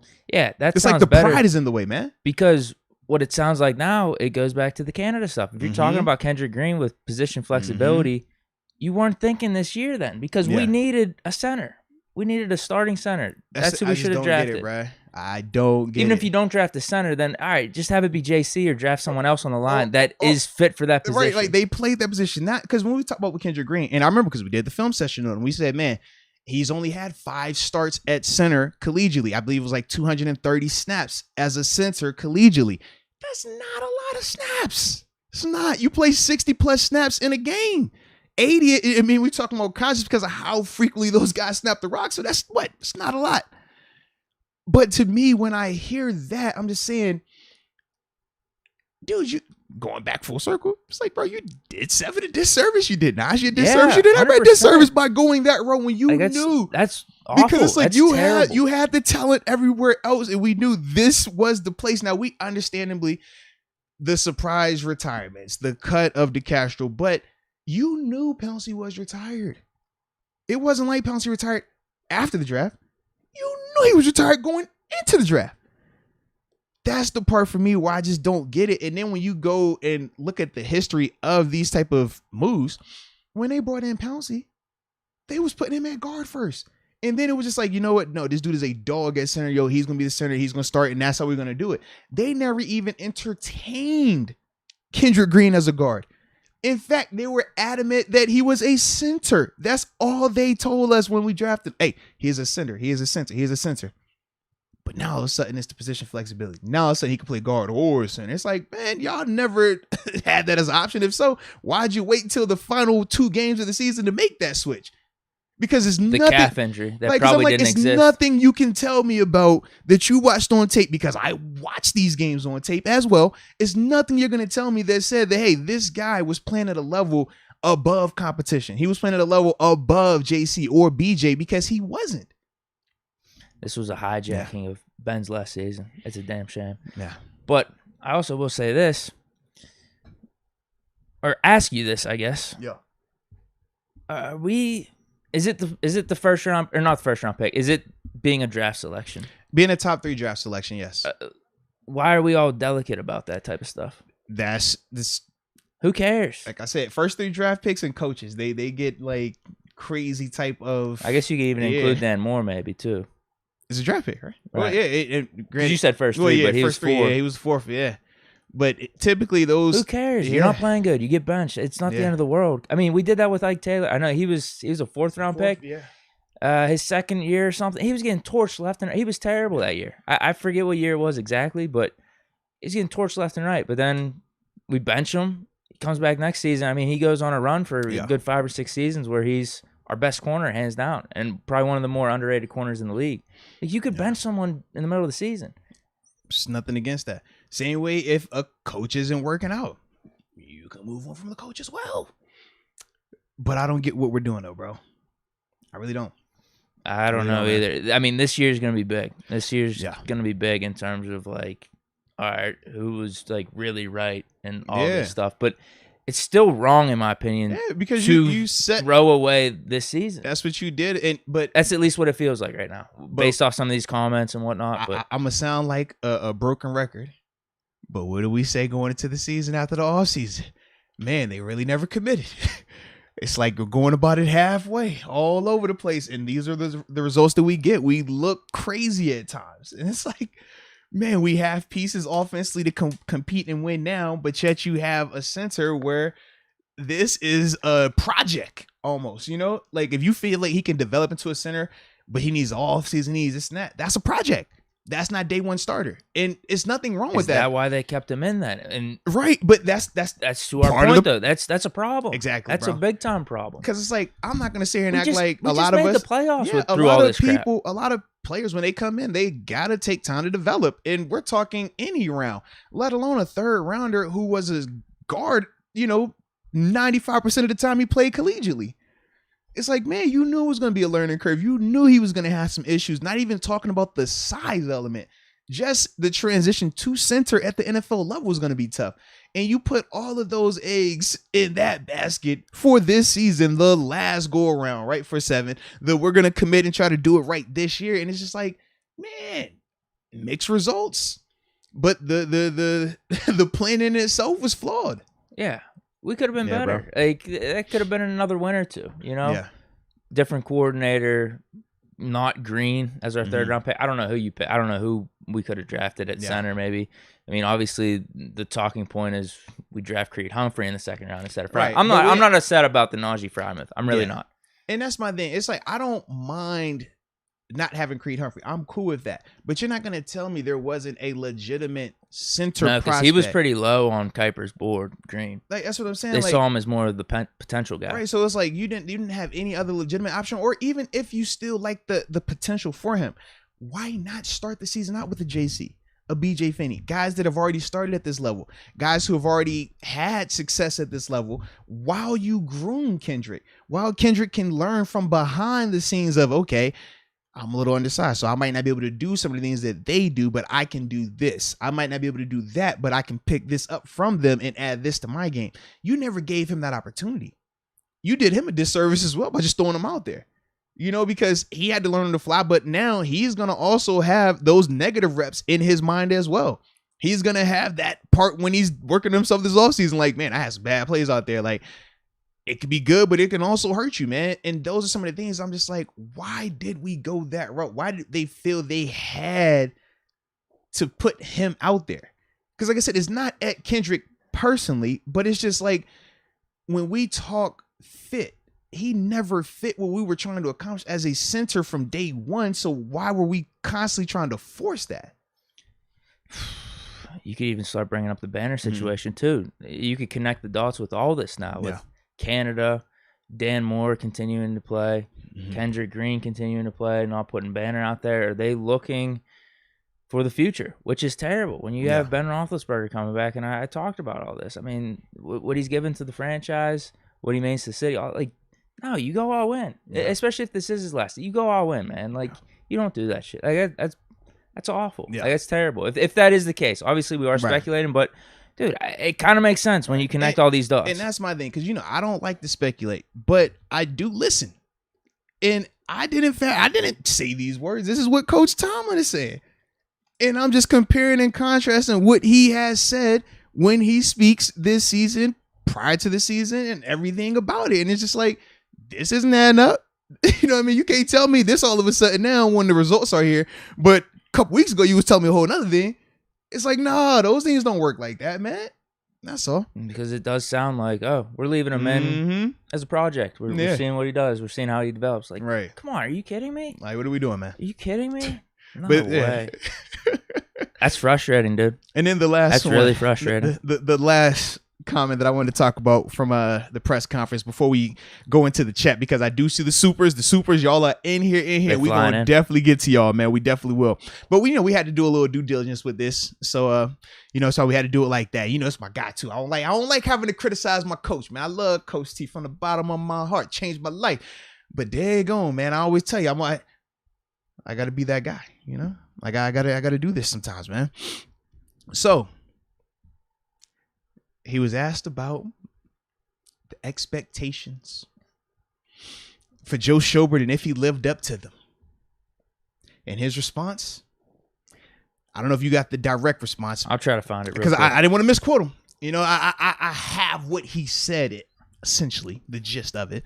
But I just wanted to make sure I just, asking about the expectations for Joe Schobert. Okay, I think I have it. I have it. This one's from Steelers Depot here. Let's see if we get this quote right. Yeah, here it is. I'm appreciative of his efforts. There were aspects of his game, obviously, that I wish were better. I guess that I could have that evaluation tone. Jeez, oh man, I'm getting pop-ups now. I guess I could have that evaluation tone about most anyone you ask about, but just in terms of anticipation, I don't know that I had a lot of anticipation because of the nature of this acquisition was what it was like. Is that all of it? That's pretty much it? Essentially that, yeah. Because we were talking about anticipation or expectations, right? More importantly, for Joe Schobert. Now, this is my issue. He says he didn't really have any anticipation or expectations because of the way that he got here. Well, we know how he got here. You traded for him. Traded for him right before the season started. But you're not going to tell. A good trade, too. But this is my question. You don't have expectations for a gentleman. But the first day he gets here, the first day, not the second day, not the third day, the first day he gets here, you put him in the green dot helmet. For those that don't know, we've talked about the green dot helmet. That is the quarterback of the defense. That is what we wanted Devin Bush to be when he got here. The captain, the leader. He makes the calls, the checks, direct communication. They throw that on him, but say they didn't have any type of expectation, any type of, thoughts on it. So I'm just like, how do those two things work? Because I've never heard that before. I mean, could you imagine us bringing in a quarterback this year? Make him the starting quarterback day one, green dot, obviously, and all that stuff. And we're like, yeah, we didn't have any expectations. We didn't have any anticipation for it. We just, he just came here. We just threw him out there. Like we brought in Jameis Winston. Actually, that's actually a decent comparison. You know, Joe Schobert made a Pro Bowl. Winston's, I think, made a Pro Bowl. I don't know how. It's probably like 3 people dropped out. But yeah, you have expectations for Jameis Winston if he comes in. Being a veteran in the league. It's like when you brought in Joe Schobert, don't act as if you didn't have expectations. We all did. You talked about the familiarity. You talked about how he's a been there, done that guy. You talked about how he's had success in the NFL, Pro Bowler.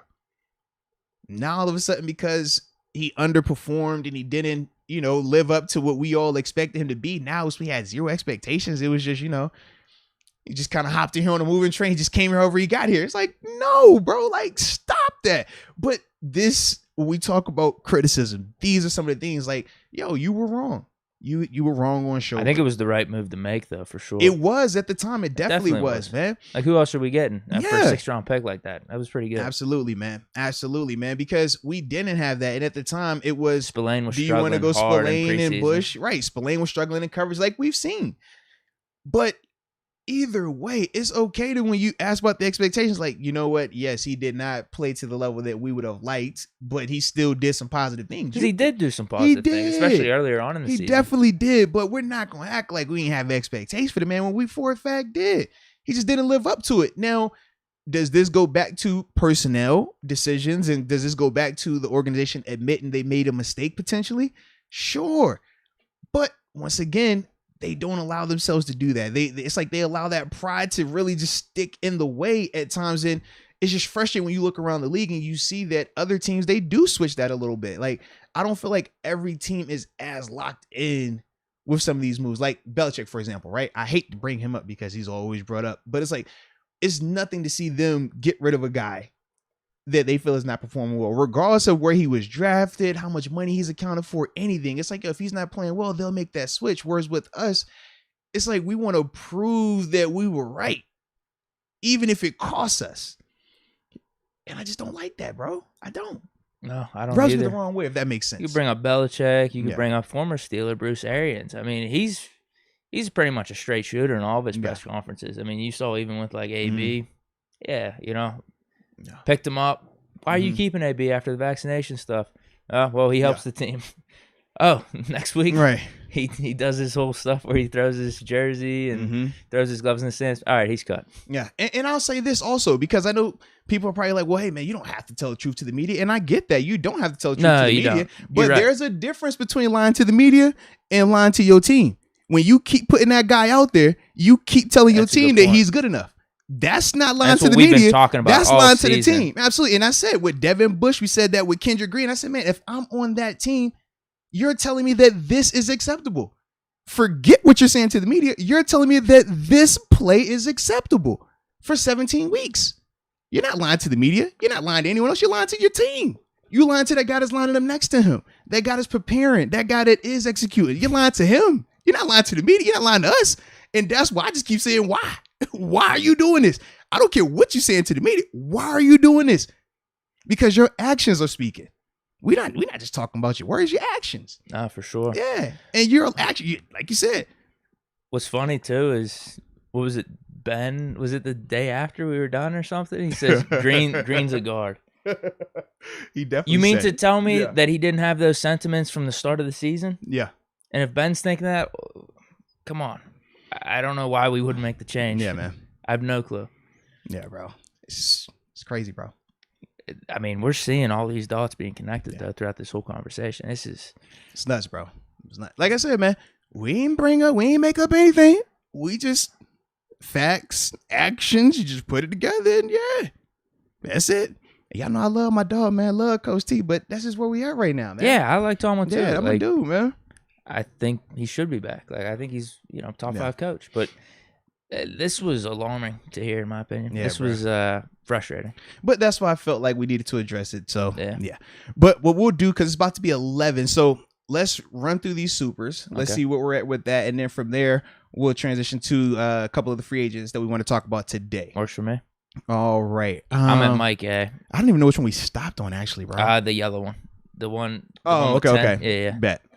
That one. All right, so we're Let's Go UW. He says, do you guys make anything about the Jets? Man, I had the burp. Excuse me. He says, did you guys make anything about the Jets looking to trade the 10th overall pick? Outside of the Jets are probably sticking with Wilson. Yeah. Maybe I'm trying to put 2 and 2 together there. Maybe they see more depth in this draft across the board as opposed to just first round talent. Right. And maybe they're trying to entice people to move up. I don't necessarily know if we're moving up like that just yet. I know what's the center? Was it Lindenbaum? I know people are talking about him. Like I said, I'm still transitioning to that part of our off season. We're not there just yet. But I don't really know if we're moving up like that just yet. You know what I mean? We'll see, though. It's still on the table because obviously we did it with Devin Bush, so it's definitely on the table. But, yeah, interesting, though. Steeler Nation on fire says, if Ben retires, will the Steelers keep all 3 QBs on the roster they have now? Well, we know for a fact Mason Rudolph and Dwayne Haskins are going to get an opportunity to compete for next year. Mike Tomlin did say that. Didn't really address Josh Dobbs. So I don't know, but honestly, during the offseason, they can keep 4 quarterbacks easily.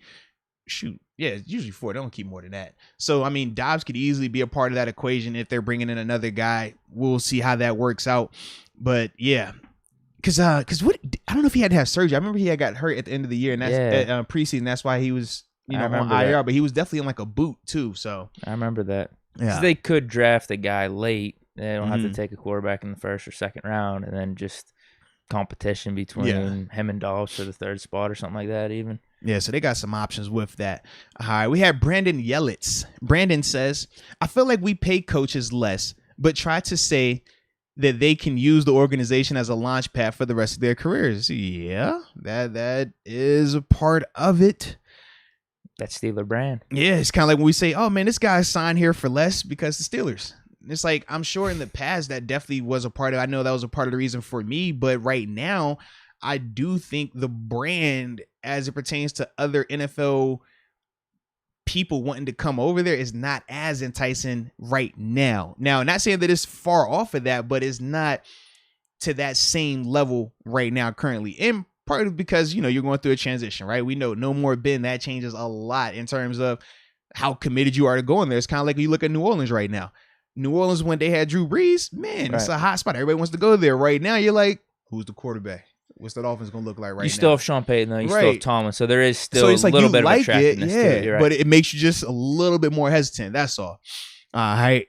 Richard Arbizo, man, I'm not as hip to the new stuff just yet. He says, Matt Canada ain't with the big P. I keep seeing it, bro. Hey, man, I haven't looked into what that is. Let me put it to you this way. I just tweeted out something last night. I said, the fake fans ain't P. Oh, okay. I think it just means like the real ones. Oh. You're dope. I don't know. It's like a positive. Yeah, I kept saying the P, and I was like, bro, I don't really know what this means, and I'm completely fine with My it. playoff run today in Madden is about to be P. I'll put it to you that way. It's about to be P? Yeah. Okay.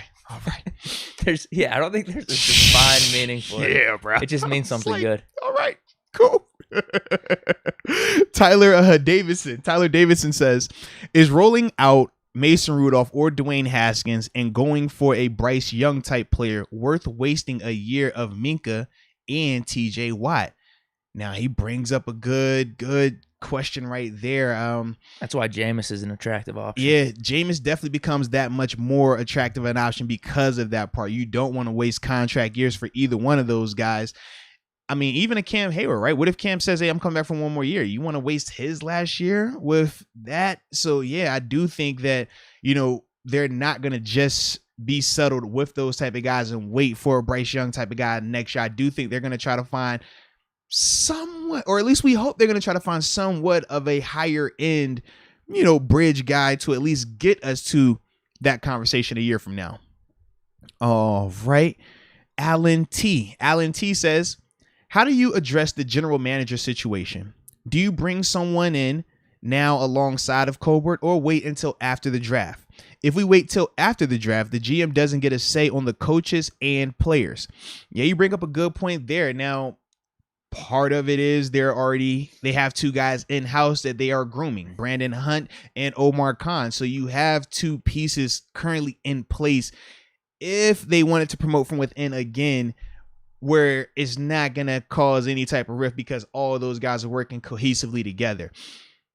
If they don't go from within, then yeah, what you're bringing up in terms of the GM being different than the coaches and the personnel, yeah, you could have a little bit of an issue there, but I haven't heard anything new about that just yet, though, in terms of have they started to lock in on one or two candidates just yet. So the more we hear about that, I'll see what bring it over here. The utopian scenario is you bring someone on for the months leading up to the draft. Everyone's working in cohesion and everyone agrees on the picks. That's kind of it. And then Colbert ends up retiring and then the new guy takes over.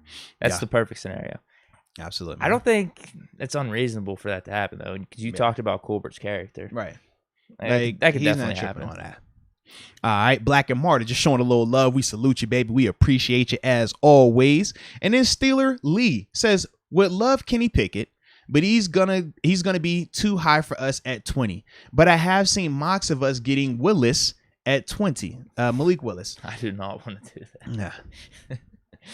I do not want to.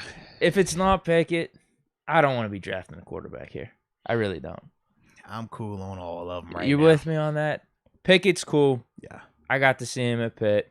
So I'd be fine with that. I actually do think Pickett's good. I think he's the best quarterback in this class. So I'm fine with that. It is still a little frustrating. It goes back to what I said. Mm-hmm. I still feel like it's a competition, though, between Pickett, Mason, and Haskins. And to be drafting a quarterback that high, I don't know if I want a competition like that. Yeah, for me, I would much rather bring in Jameis. Unless you have a guy waiting in the wings, but we don't have that scenario right now. It would be a competition. Yeah.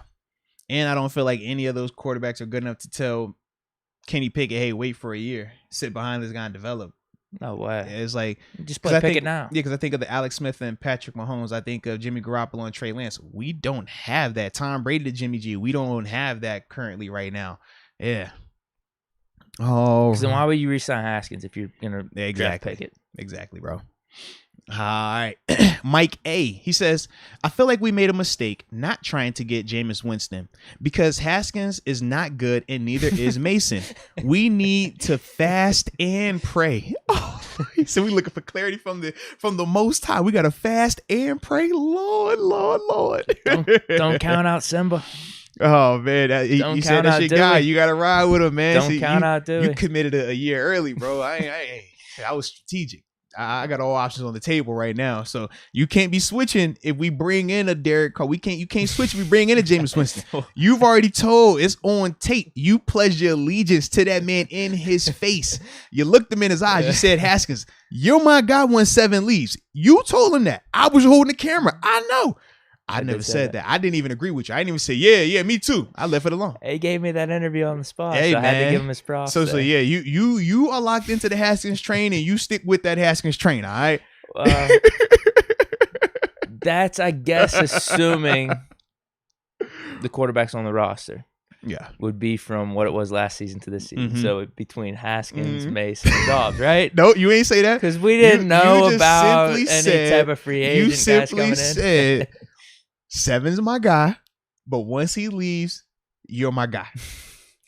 That's what you told him. Don't count on Haskins. That's what you said, if we bro. bring in like Winston, bro. That's what you said. Haskins isn't going to start. That's the problem. So you'll be the guy, like when you say you would get mad with people coming in with Leftwich jerseys on and Charlie Batch jerseys on when it was supposed to be Ben. You could be that guy. You could show up with Jameis has a bad game. With your Haskins jersey on, like, bro, put Haskins in, man. Simba. You know, like I was waiting on that, man. That's gonna be your approach, all right? I don't know if I could do it. But I am Team Haskins right now. Team Haskins until we see other moves. Yeah. But if it's like a legit competition, I'm rolling with Haskins. Okay. I like it. All righty. Make sure I didn't skip. Okay, here we go. Mike A with some, I don't even know. He's got like candy canes or something. Yeah, I'm about 2 away. I'm 2 away from you. So we're almost there. Yeah, because the undrafted stuff, we'll probably need about 15 minutes. Okay. 15 minutes to talk about the 2 guys. So 11:15, that's when we'll make sure we switch to that last part. Yeah. Mike Lang says the first round draft pick has to be Jordan Davis. That is the big number 99 defensive tackle from the University of Georgia. He says no questions. Draft him and have our Casey Hampton for the next 10 to 12 years. We have to stop the run. He brings up some really good points because we have seen, as you know, high end as our defense could look at times, we look downright horrendous against the run at times, man. 32nd in the league. Yeah. Which, how many teams are there in the NFL? There's not 33. Oh, man. So it sounds like you're telling me that we were dead last. Is that what you're telling me? Yeah. Yeah, so we do need improvement. So, yes, I would not be against Jordan Davis. I don't know if I want to do that with my first round pick just yet, but we haven't got there just yet. So we still got time, and we just found out where we were drafting like a day ago. So, yeah. All right. Luke Walker says, I need y'all to watch this year's UNC team before you write Sam Howell off. He carried this team this whole season and was projected top 5 when he had help. Now, that is part of the reason why, for me, when you hear me talk about the quarterbacks and I say, hey, I'm not as high on the guys, but I need to go back and rewatch all of those guys. That is part of the reason as well. Because I do know, yes, sometimes he didn't have the same talent this year. That's a part of it. I mean, but come on, carry the team or something. Do something. That's what they were saying about our quarterback this year too. Whoa, you heard the whole. Whoa. The tone has shifted. Whoa. Okay. All right. Okay. We just talked about the whole hijacking of what happened this year. Maybe Sam had his situation hijacked. Maybe Sam had his situation. Coordinator was calling bad plays. Sheesh, you know, they were keeping the young freshman in over a senior. Maybe that was what was going on. Let me go look into that a little bit. That's all I'm saying. Can we offer the same due diligence for Sam as we do for 7? That's all, man. The tall, talented receiver that was supposed to take a step up was dropping 50-50 balls. You know what I mean? Like, can we look into that? Maybe the O-line wasn't what it needed to be. You know, maybe he has some snapping issues going on. Who knows, man? Who knows? All right. Fair. All right. We hit Mike A right now. Okay. He says, I believe Tomlin low-key was admitting he made a mistake. Sometimes I believe Coach T can be a little stubborn. I can respect that. I can't. Now, is he admitting he made now the JC to Kendrick Green thing, sure, I can give you that. But if he were to bring back Matt Canada, what does that say? Does that say he made a mistake? Does that say that Ben was the guy at fault? Does that say that it was because of poor personnel? That's the other part of that thing where I'm just like, I get it, but no one's perfect. No one's perfect. And I'm not going to sit here and act like I am either. So, Coach T, we working, baby. We working. Russell Schwartz should have drafted Creed Humphrey. I've seen people saying that. Like I said, I don't fault that just because I Pat's love a the stud. Pat pick, bro. I'm not gonna lie. I was hyped about Pat, and I still am. Like, why wouldn't we be? You know. Let's go, UW. It says, hold up. Don't be putting Dan Moore in the KG category. Moore has shown a lot better play than Green. I'll give you that. Yes. But there were points where we were questioning why is Dan Moore out there throughout the season. But I do think largely. That's fair. Largely, yes. Dan Moore, he played himself out of the Kendrick Green conversation. Yes. Right. He was in it, though, for a while. He was. No, But he played himself out of that I think thing. he started turning the corner like midway through. I would agree with that, man. But that's the first. It's like we could see his growth and development. We couldn't see it in other places or with other I players. think it went the opposite way with Green. I would agree with that. Yes. Mike A. My last comment is I'm tired of the word appreciative. Let's be honest. The OC sucked. The DC sucked. The line was a dumpster fire, and Chase Claypool regressed. Yeah. I ain't gonna lie. You bring up some good points. And appreciative, like I said, Coach Tommy, he's a wordsmith. He's going to, and that's why, like I said, it's frustrating for me because I always have to deal with, I know the personal part of what he means because I've had those same things said publicly, and then he comes and talks to us directly, and it's like, I get it. So some of the stuff he has to, but my issue is less about some of those words, more so when we put the action with those words and then they start to contradict. That's gonna be my issue, and that has been my issue with him right now, especially, man. Dave Shipley, is Omar Khan our next GM? And let the people know Colbert is contractually obligated to draft this year, so all the scouting doesn't go to another team. Well, I guess that does make sense though if you're talking about it in that vein. We just never have seen. Doesn't go to in the sense of this, right? Think about if he were to leave. If he were to leave, yeah. Yeah. Okay. Right. And I guess that's why they do it then. Yeah, because we never had to worry about that because we never had a situation where guys getting fired. But in Buffalo, when we fired a GM, yeah, that would make sense because if you firing that guy, like the GMs that are getting fired right now, if they're part of that whole process, I can see that. Fair. That's definitely fair. Yeah. Okay. That makes sense then. Yeah. But Omar Khan next GM. Like I say, he's one of the Would you candidates. say he's your top guy? Would I say he's my top guy? Yeah. I say he's in my 3 that I'm interested in terms of Brandon Hunt, Omar Khan, and Louis Riddick.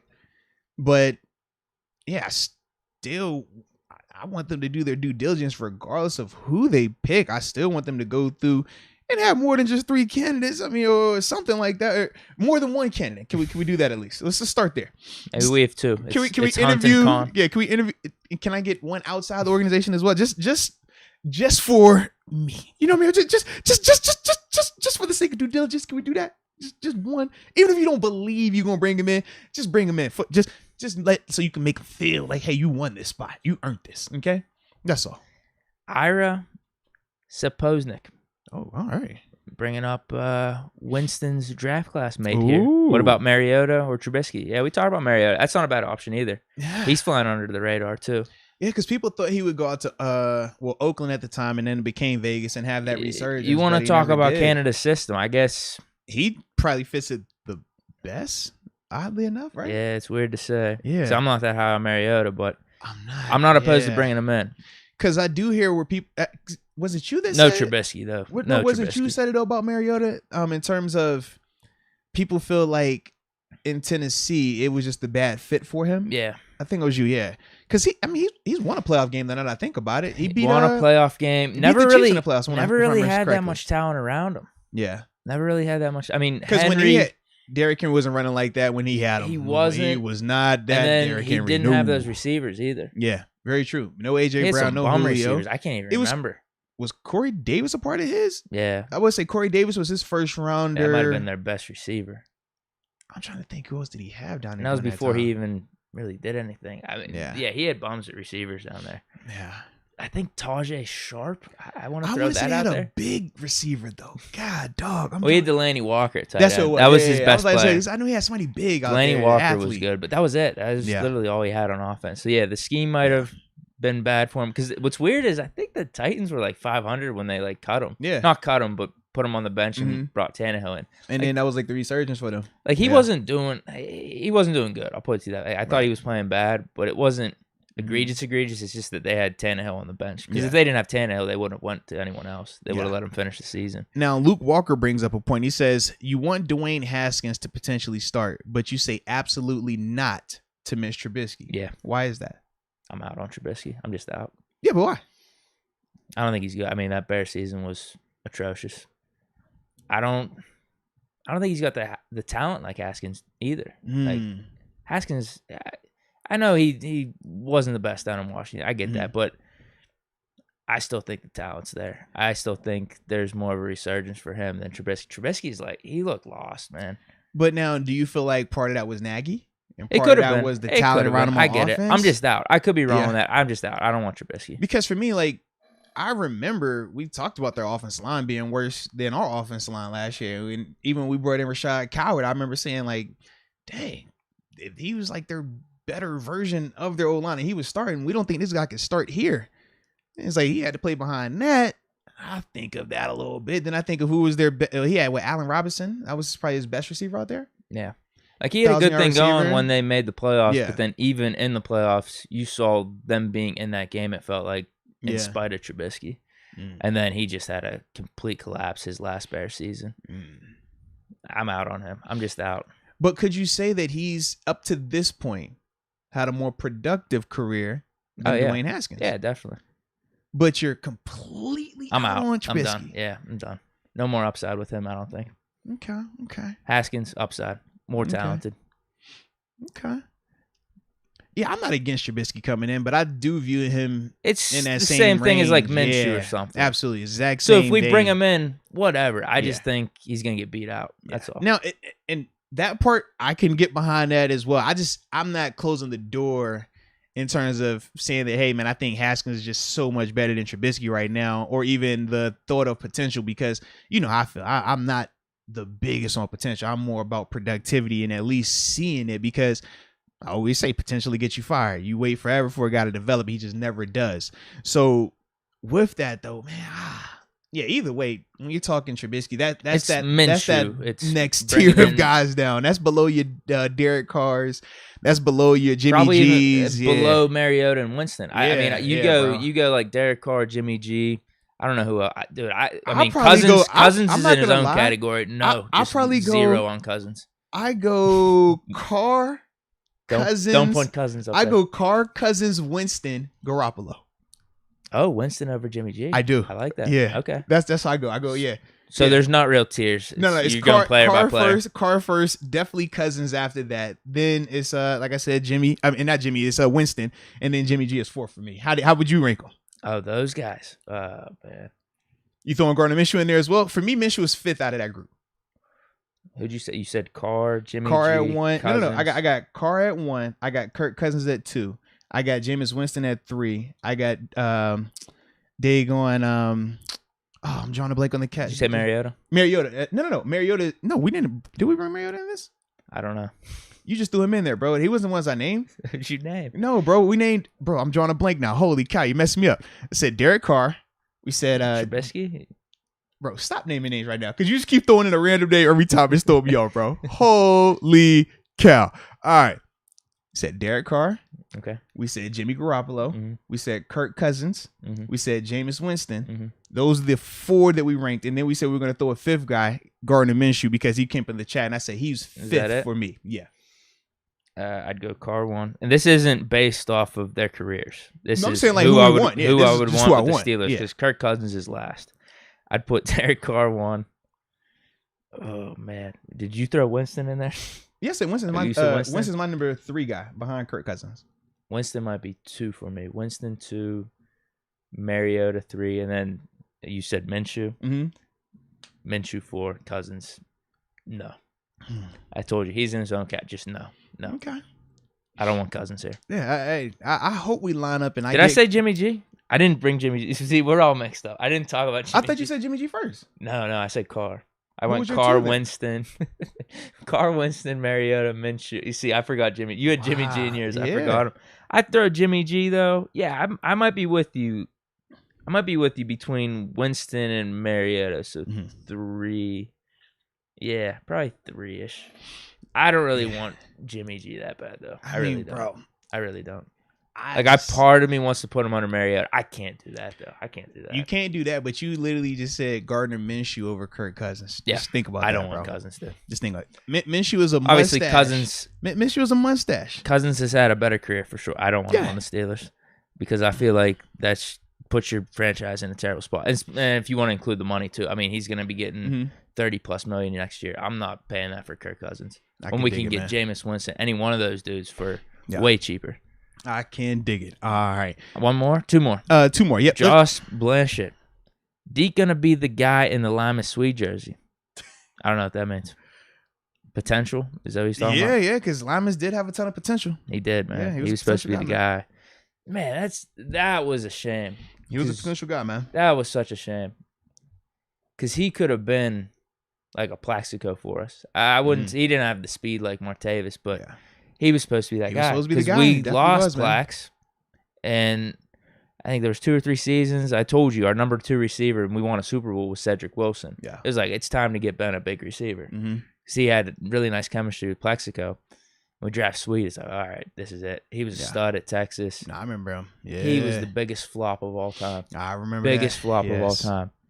Dropped so many key passes, like key passes. Terrible. I remember the 2 guys I was most disappointed when I said Lima Swede, and then Braylon Edwards was my other guy because I wanted. He actually had a good season, though. He did, but I wanted Braylon to be a dog because Braylon was he was a disappointment in the pros, though. You're right. Man, he let me down. Had a decent season with the Jets, but he had a huge season with the Browns. He had like 1,600 yards with Derek Anderson the one time. He was supposed to be that guy, bruh. You're right.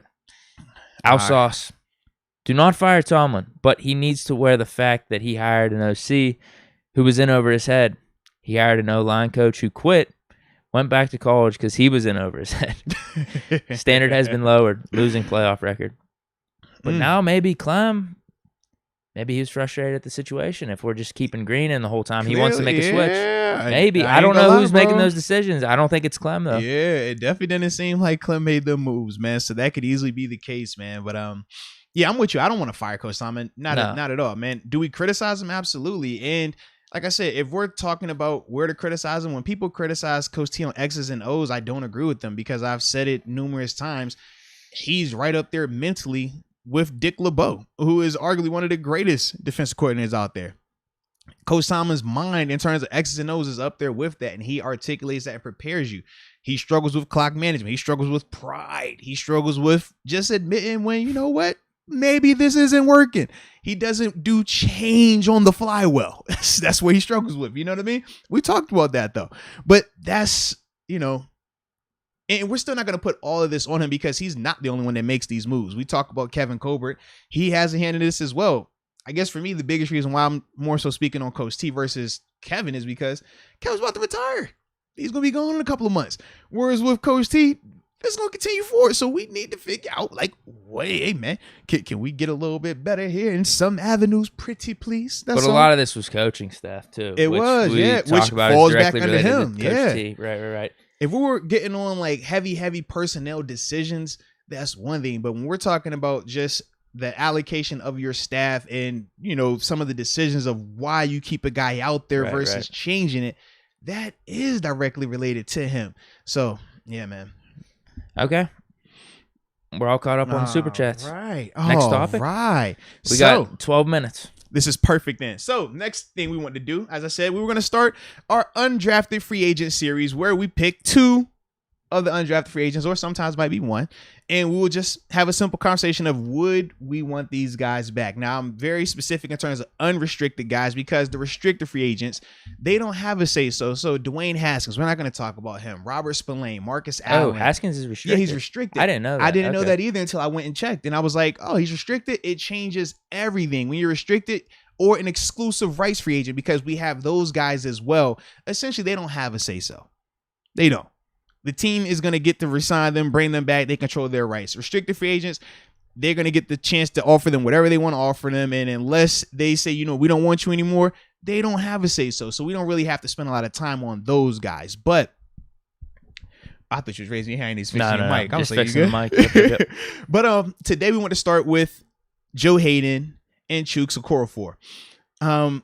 First with Joe Haden. Now, he's coming off of a season where he played, he had moments where he looked good, and then he had moments where he struggled, obviously, down the stretch a little bit, had some health stuff as well.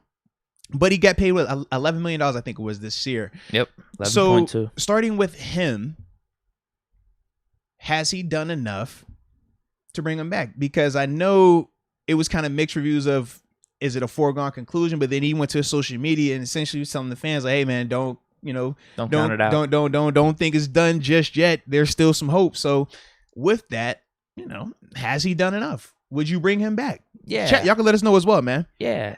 And it comes down to the thing that we've been talking about this whole time. Whenever he brought up wanting to be a Steeler for the rest of his career back in the offseason, it just comes down to price tag. 5-6 mil, 100%. Anything more than that feels a little bit more dicey. I guess could we go up to 7? Yeah, but I don't want double digits. No, I think 9 to double digits feels like too much, especially when you have Ahkello Witherspoon's play. Mm-hmm.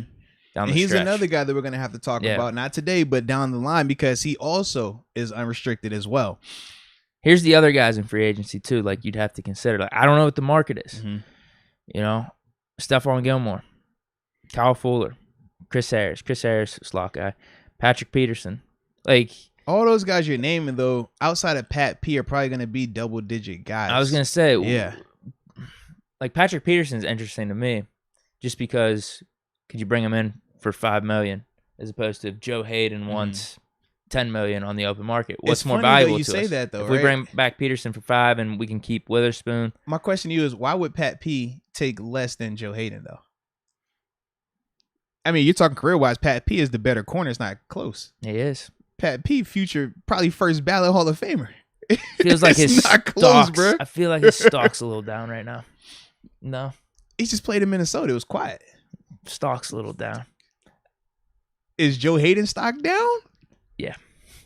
That's what I'm saying. 5-6 mil makes sense. Yeah, I was just like, I don't know if another team's going to pay him based off the name, though. Well, even if we're going off the name, like, I like this scenario. I just don't see where we would get Pat P for cheap. That's all I'm saying. When you said Pat P, I'm like, nah, bro. Pat P ain't coming for cheap. Like, no, not Pat. No. Bryce Callahan, Jason Verrett, Kevin King. No, we can't have him. Xavier Rhodes, Darius Williams, Jimmy Smith is out there. Ward from KC, he might get a decent amount. J.C. Jackson now. Now you feeling him a little more? He's pretty good. Oh, he's a free agent. He's a free agent now. He's pretty good. He's a free agent. Steven Nelson. I kind of like. Oh, I thought he was bad. I thought we I'd upgraded. bring Steven Nelson back. We upgraded. We said we upgraded already. I'd bring him back for more than Joe, actually. I thought we already upgraded when we made the switch this offseason, man. Maybe to Ahkello. Yeah, so we're good. We don't need to go back. We got Ahkello. I thought it was always even with Nelson and Joe. That's just the decision we made. Joe's older now. Steven, he's going to be 29. I don't think he's 30 yet. Going to be 29. So it all depends on the market. I'm not going to lie. That's my point. 5 or 6 million makes sense to me, though. For that, yes. But of the names you named, do any of those guys outside of Gilmore, do any of those guys make they make sense to you in the sense of, you know what? JC or Steven Nelson, cost yes. and talent. Steven Nelson, yes, but then I just say fit because we saw how it that ended. Probably won't happen. Yeah, and if you're Steven, why JC would Jackson you? for sure, though. JC Jackson. Okay. Maybe even Ward. Ward is the interesting one because Ward comes off to me kind of like Steven Nelson when we got him. Yeah. In terms of good, but you still got your question marks around them. How good can they be? That's definitely interesting, man. Like, I would pay them more than Joe Haden. Because now, when you're right, even Stephon Gilmore, I'd pay him a little more too. Now, when I look in the chat, a lot of people, they're not as eager to bring back Joe Haden because they're talking about, number one, the money part of it. I saw where Caleb Cole was like, not for 11 mil. Right. Colton brings up the age part of it as well. A lot of people are bringing up Joe in terms of just being a little bit older and he's slowing down. We have seen him lose a step. And we know at that position, man, when you start to lose a step, it shows. Like, it makes you have to be perfect in every other part of your game. And yeah, I mean, when you play long enough, it happens. It happens. And we were starting to see that a little bit more, man. It looks like AJ Martinez giving him appreciation. 23 is awesome, but we are moving on. And, you know, I love Joe. Joe's my dude, man. Love Joe. Draft mate and everything, man. But that is a part of it. Where are you at? Man. Yeah. Where are you at? Because you were kind of talking about the extension in the offseason a little bit. You were feeling it that way. Man, like, the number has to be, I don't want to pay him no more than 6, honestly. 6 is because I love him. I really like because if his name isn't Joe Haden, right, and this is just XX blank coming from whatever team, and that was his take, we're gonna say 3 to 5 max. Was he that much better than Cam Sutton this year? You see what I'm saying? Like, right. That's gonna be the conversation we're having, and that's the part of me where I'm like, if that's where we're going, I don't want to necessarily pay that just because of this relationship. Like, I would much rather go elsewhere. I would much rather get a JC Jackson. I would much rather spend a little more and get guy a, in their prime. High end. Yeah, like I would much rather go that route than for the sake of storybook ending, for the sake of, hey, we want to have you finish your season out the right way or your career out the right way. That's kind of where I fall with that. And that's the business side versus the personal side of it. Because personally, yeah, bring him back. Love him. Like, it's Joe. It's no discussion about it. But when you're just saying business and how to construct the roster, we talk about having extra cap space. Well, I don't want to improperly use that extra cap space because of decisions like that, though, if that makes sense. Oh, I'm with you 100%. Yeah. So that's the part for me where I'm just like, whew, I'm kind of ready to turn. I want to, if we're going to spend the money, and that, because that's what it's going to come down to, spending some money. If we're going to spend some money, I would much rather spend it on a higher end, younger guy, if we got to go that route. Where do you have Levi Wallace? He's unrestricted this year. Levi is really good, but I don't view him as cornerback 1. Like, what we're talking about for Joe replacement, I need a cornerback 1. J.C. Jackson's the name, then. Yeah, like J.C. Jackson, I like him the most, but I think he's also going to cost the most out of this group because of his age, because of the productivity. Yeah, he's probably top of the market, I would say. All right. Whereas like Gilmore's intriguing because I think we can get Gilmore at a little bit Eli more Apple cost. I'm not an Eli guy. The resurgence in and Cincy. You know I'm still hot about that. Yeah, man. Your boy gave him confidence. Hardy Burns man. Unrestricted. Oh Lord, come on, man. Stop that, man. Looks like it's JC though, I'd say. Yeah, I like JC. I even think you could. I think you could get Gilmore for a reasonable deal also, just because you're like coming 8 off, or 9. Yeah, you're coming off of the injury. He did have some positive plays down there in Carolina. So I do think you could potentially get him for, like I said, 8, 9, that range where it's not breaking the bank, but you know he's an elite talent and he's going to have something to prove because he wants to get a new deal as well. So like, you're thinking that's 1 year then? Yeah, that's all I want for right now. Because combine also, him with Witherspoon. Yeah, because also nice. with Gilmore is getting up there in years now. He's about to be close to 30. He's not 30 just yet, but he's got to be close to it. Oh, he's 31. Oh man, I thought he left early because we obviously had our year together in Buffalo, but I thought he left college a year earlier than that. So yeah, he did decent down in Carolina though. Yeah, it wasn't like he's lost it all. So yeah, and like I said, getting him back would be worthwhile. And this is the first year coming back from injury, right? So, yeah, I think we're on the same page with this one then. Yeah. All right, and then Chuks Okorafor. He's unrestricted. I didn't even know unrestricted free agent. He's unrestricted. Man. Contract. So he's been playing under a contract year. Could that be why the team wanted to give him every opportunity? Maybe. I hope not. I'm going to say no. I mean, we already signed Banner. But we never used him. I know. Clearly, they thought that Chuk's play was above reproach. Because the reason why they kept saying they want to put Banner out there was because what? Banner's a right tackle. That's what he said. He doesn't give you the same position flexibility. He's a right tackle. Banner came up on the show and he said, what? I play right tackle. That's where I'm most comfortable at. And they felt that Chuks did enough. Because they never switched him out. Didn't even consider it. No. Not once. No, I that's probably my simple answer.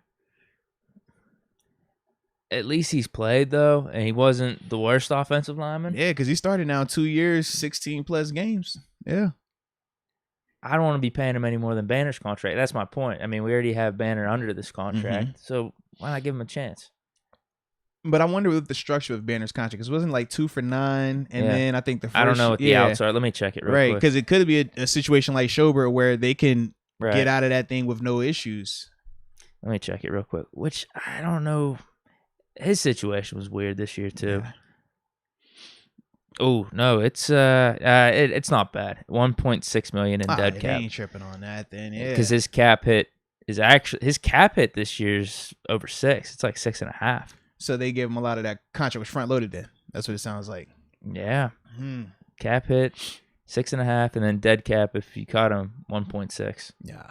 Because that's the part for me where I'm just like, I don't know how this team feels about Banner because you paid him the extension or re-signed him in the offseason to a deal that said you wanted to see him as a starter, potentially. Yeah. Or at least a high-end backup. But then you never utilized him at any point, even when everything was pointing to you doing that. So I don't know if they love Banner. I don't know how committed they are to Banner in that deal. I really don't. And with them being able to have that exit for less than $2 million, they don't even have a reason to feel like I got to be on the hook for that if they're having to decide between Banner and Chuks returning next year. Because now if you're this team and you're saying, well, hey, man, we didn't have Chuks start for the past 2 seasons. One via injury. Level. Yeah, it's a comfort level. Absolutely. Should you be comfortable? Probably not. But we also said that he was not the worst offensive lineman out there. No. So part of me says, if you're talking about how do you rebuild, how do you find certain pieces, and is that a corner that they could potentially cut? I can see them talking themselves into that, man.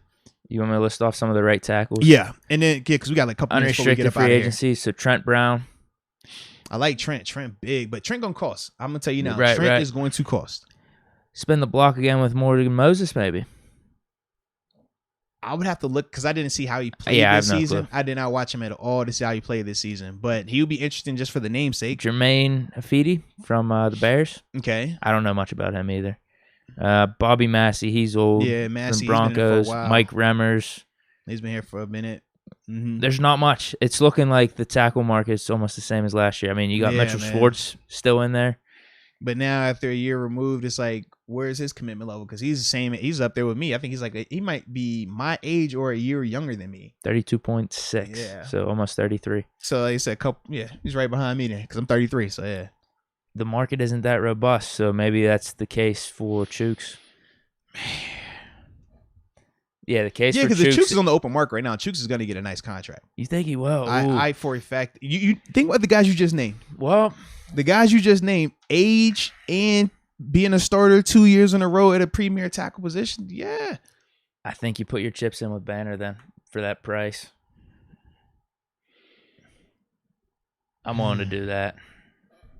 I don't want to pay Chuks too much. I'd rather try to put that towards a sick cornerback. But how much is too much? And this will be last before we get up out of here because it's 32 right now.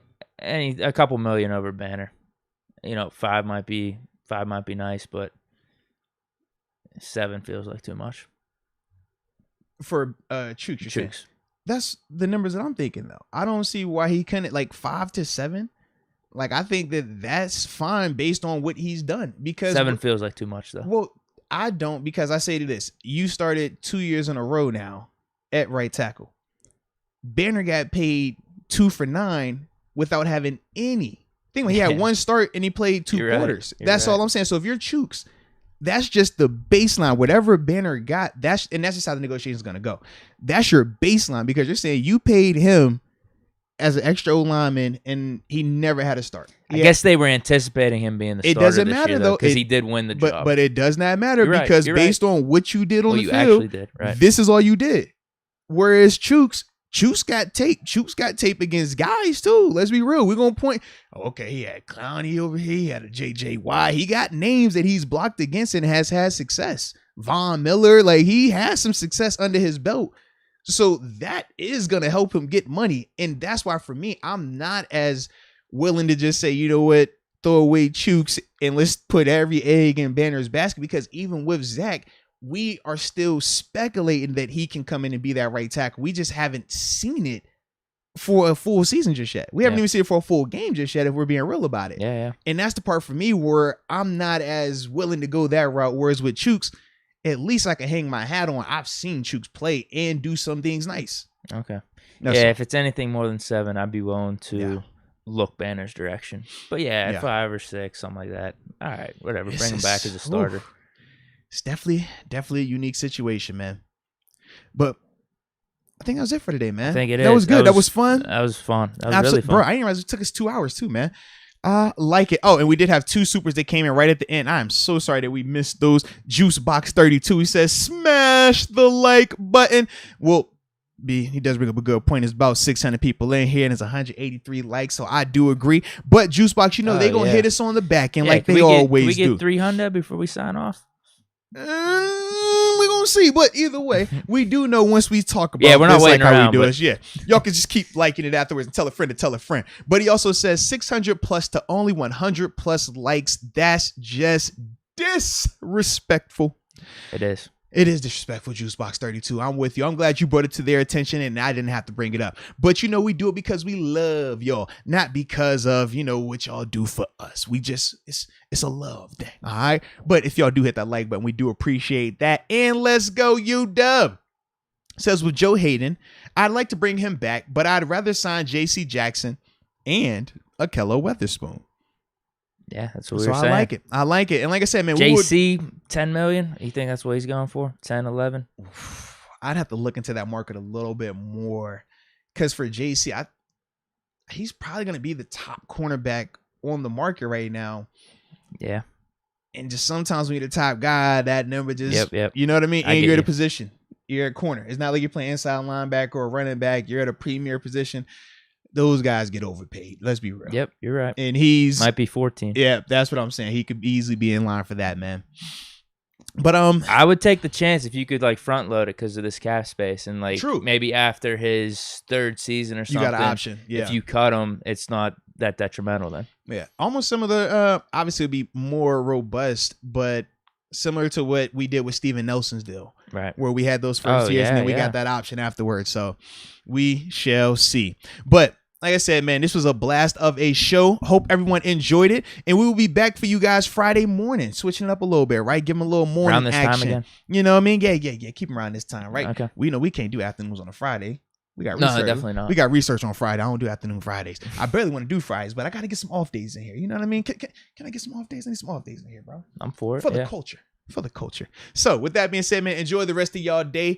And until next time, baby. Peace.